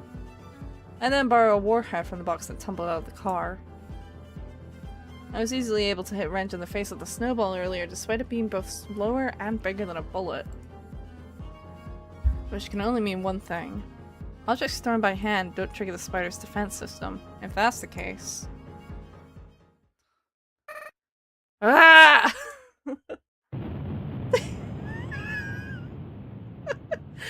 don't really want to say something like, that's the power of friendship, because that'd be so cheesy. So I say ironically, as a joke. That's the power of friendship! Friendship's the best! Friendship's the worst! Shout out to my friends, immediately shout with your friends. Renja looks like she's become part of the wreckage. Though I guess that's not too far from the truth, since this thing was quite literally like an extension of her body. Sayako, you're making a mistake. And it's also the fact that an exposed shaft or something is stabbing into her back. Associating with the lazy will only make you lazy too. I still think it's our mission to rule. Rather than actually talking to me, it sounds like Ren just trying to convince herself more than anything. The plush toy she's always carrying has fallen onto the ground.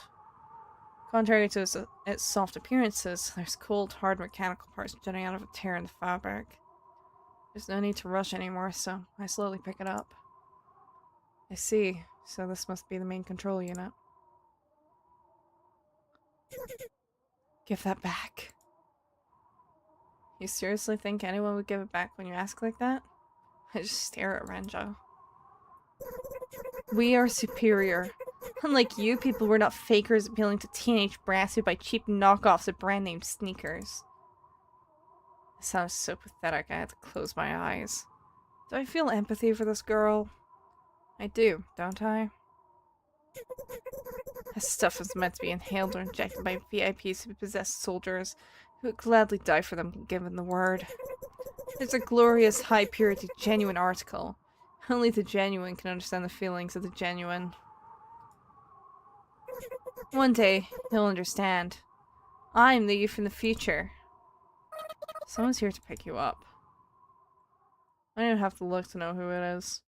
The heavy footsteps and heavy breathing due to the heavy injuries makes it quite obvious. I had a feeling she'd be coming. Matt. Let's go home. Everything will be okay if I do everything I can to treat your injuries.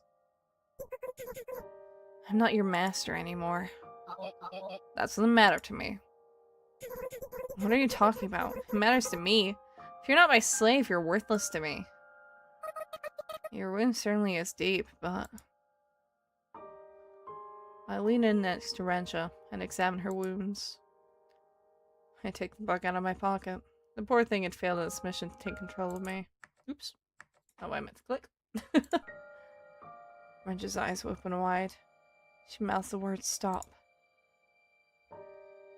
On closer inspection, I find that her wound isn't actually bleeding that much, so I set the bug free inside of it. I figure it's closer to the spine than the arm. The sky's starting to turn white, but I figure we'd have enough time to get home if we started walking now. Well, it matters to me. So we got plenty of time. Renja, do you raise your right hand? Before I even finish speaking, Renja raises her right hand. You know, it's caught underneath the jagged metal part, which leaves a big scratch on the back of her hand. I can hear Miss Mac gasp. Fine. Go ahead and humiliate me. I don't want to humiliate you. Don't worry, I won't do this again. Let's see. First of all, I command you to don't die. Miss Matt speaks up when she catches on to what I'm trying to do. Wait, no, you shouldn't. Next, do seize all sales of both drugs and sweets. Don't send hooligans to our room. Don't cause harm to me or the people close to me. And also, don't work with the church. This isn't what I want. Tell me how you really feel. It is what I want, but I don't think it's a wish worth granting. It's weird, I know. Maybe she's got a point. But I do think it's a wish worth granting. Renja, don't leave Miss Matt's side. Miss Matt, do protect Renja at all times. In particular, do prevent any situations that might cause the extraction of these bug things from your bodies. Moving on. And furthermore, do continue to live together in peace for good. I drop the plush onto the ground. I do the best that I can to make sure nobody can ever touch it again for the rest of eternity. This is probably the limit of what I can do. I just realized it looks like a pink Doraemon. I was trying to place what it looked like earlier, but I couldn't get a good look at it. At the very least, I feel refreshed. That must be what it's based on, at least. Let's go home. I talked to my two friends who've been watching over the whole thing. I want to take a bath. I want to eat meat. Sounds good. Let's do both. Please, wait. Miss Matt drags Renja out of the scrap and carries her on her large back. It looks like Renja's asleep. That, or she fainted from the humiliation. Though, her face does seem to be peacefully asleep. Miss Matt, you just said this is weird. I think Miss Matt is a good person. According to Renja, she's nothing more than a lazy ghost, but she's still virtuous and pure, which is why I wanted to reward her. Though, I am probably just being self-centered and self-satisfying here. Yes, I did say that, and I still think it. After all. Everyone is a little bit weird. That's what my doctor told me. I didn't know what she was talking about at the time, but now I agree. Masayako. The doctor's always giving medical exams in the plaza, and that's where I'll be, too. I'll see you again someday. I'll be waiting. My two ghost friends and I feel happy as we walk off briskly. Not because we don't have time, but because we want to be home as soon as possible. We leave the other two ghosts behind. I can't help but pray that one of them will be happy for as long as possible.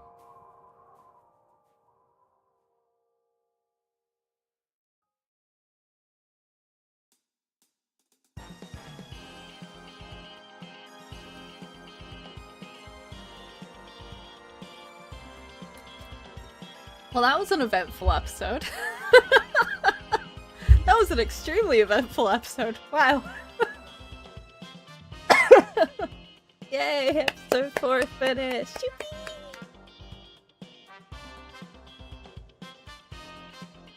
And I assume we have the episode 4 epilogue as well.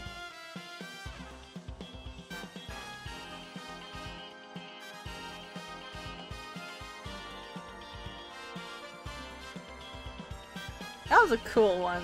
I really liked that one, I think. Although, I think...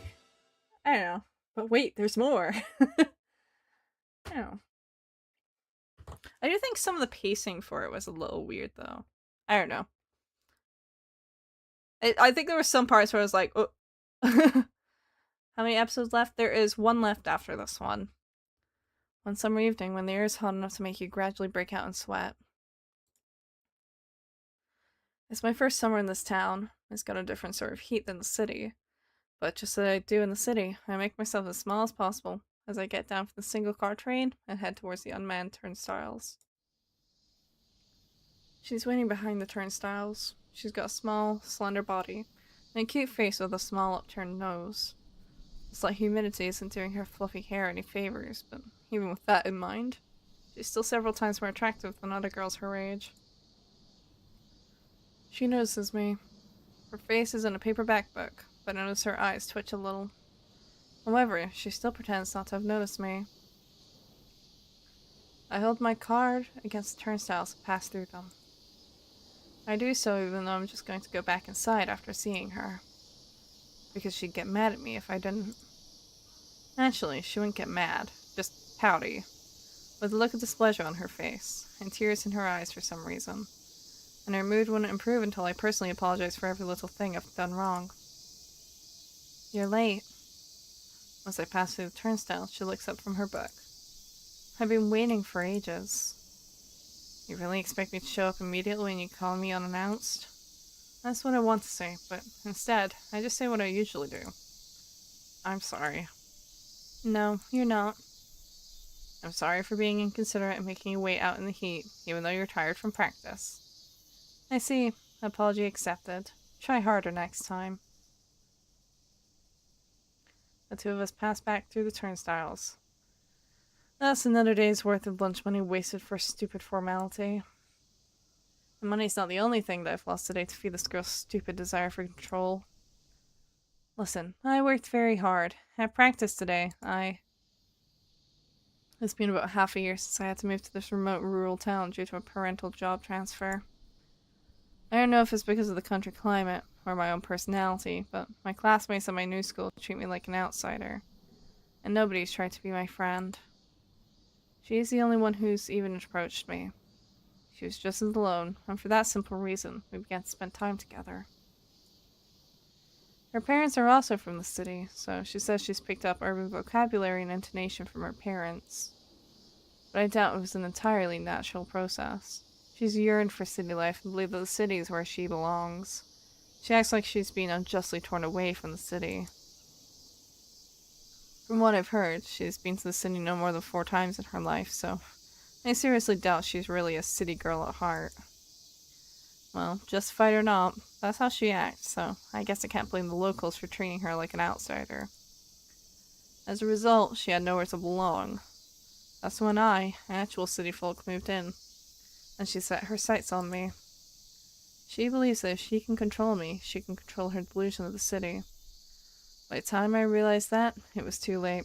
Nearly half a year had passed. Hey, are you listening? We wait for the train at the empty platform as it gradually gets darker. Nearby is an unmanned police box, an old, worn-out beauty parlor, and some sort of office. There's also a field. That's pretty much it. It almost makes me think we're in the middle of a desert or something. Oh, yeah. If you're not interested, then just say so. I am interested. Sorry, must be tough. What a mean teacher. If you want to pretend you were listening, you could brush up on your acting skills. I'm not in my home city anymore. If I don't have to do things my way, I'll just get swallowed up. I won't come see you anymore. I muster up everything I've got to bring out those words. I'm not doing this anymore. You're my precious friend. I can't believe you'd say something like that. We aren't friends. Friends are equals. You've got a lot of nerve to say that when you don't even have any friends besides me. I have friends back in the city. I talked to them about you, and they all said you were mean. They were worried about me, so I've worked up the courage to put my foot down. That's a lie.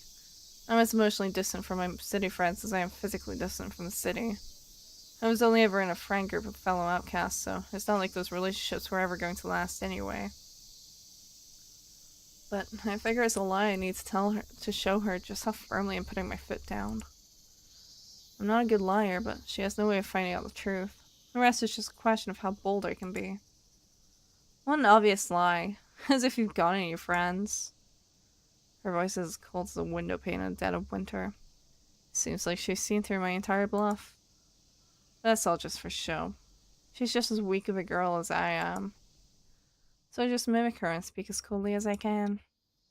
Fine, you're free to believe whatever you want. The train's getting closer to the platform, so I can't hear what she mutters under her breath. You. She takes a step toward me. Her face is twisted with rage. I still kind of think she's cute. Not exactly the best time to space out. By the time I snap back to my senses, I realize there's no more ground underneath my left foot. I've been thrust away. I'm falling helplessly from the platform onto the railroad track below. The sound of the train sliding into the platform grows nearer and nearer. Beep! It's a 3-point fall. First my left foot, then my butt, and finally my shoulders. I'm in agonizing pain.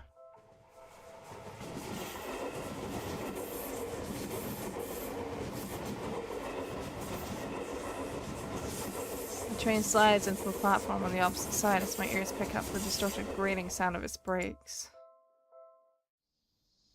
In any case, I'm alive. That's kind of a relief since I was ready to die, but that relief subsides seconds later when I see the girl who shoved me and the flames of rage ignite. Hey, were you trying to kill me? Are you out of your mind? As she looks down at me from the platform, instead of speaking timidly, she yells at me in a low voice I've never heard her use before. Are you trying to say I'm the same as the other shitty kids in the shitty town in the shitty middle of nowhere? I guess it's easy to shit talk when you're shit too. You think you're hot shit just because you were born in the city? Well, my parents graduated from a proper university, unlike yours.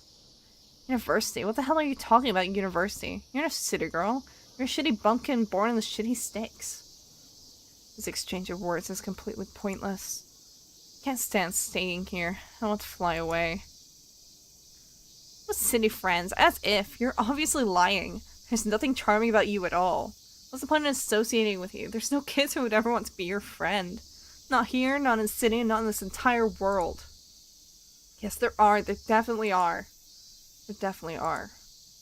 This may be just a meaningless yelling competition. Now that I've put it into words, I feel like that's exactly what I want to be true. There has to be someone out there in this world who wants to be my friend, and who I would want to be friends with. There has to be. When I think about it like that, I start to tear up for some reason. Maybe it's just a way to cope with reality. As long as I believe it to be true, I'm sure I can grow stronger in my own way. There must be someone waiting to meet me out there, somewhere far away from this stupid place. And I can't meet them unless I look for them. In the meantime, I'll have to make myself someone worth meeting. I'll come see you someday. That's why I can't rot and die in a place like this. I look up at that pitiful girl with a defiant smile. She runs away in fear. And by the time the police car and ambulance arrive, I've been laughing the entire time. As a result, the doctors had my head inspected too. Well, at least I got a funny memory out of it. So are these memories are still unsolved to this day. Hopefully we see the answer in season 2. Hopefully. I think it's fine if it's quite vague though. It makes it up to interpretation, you know?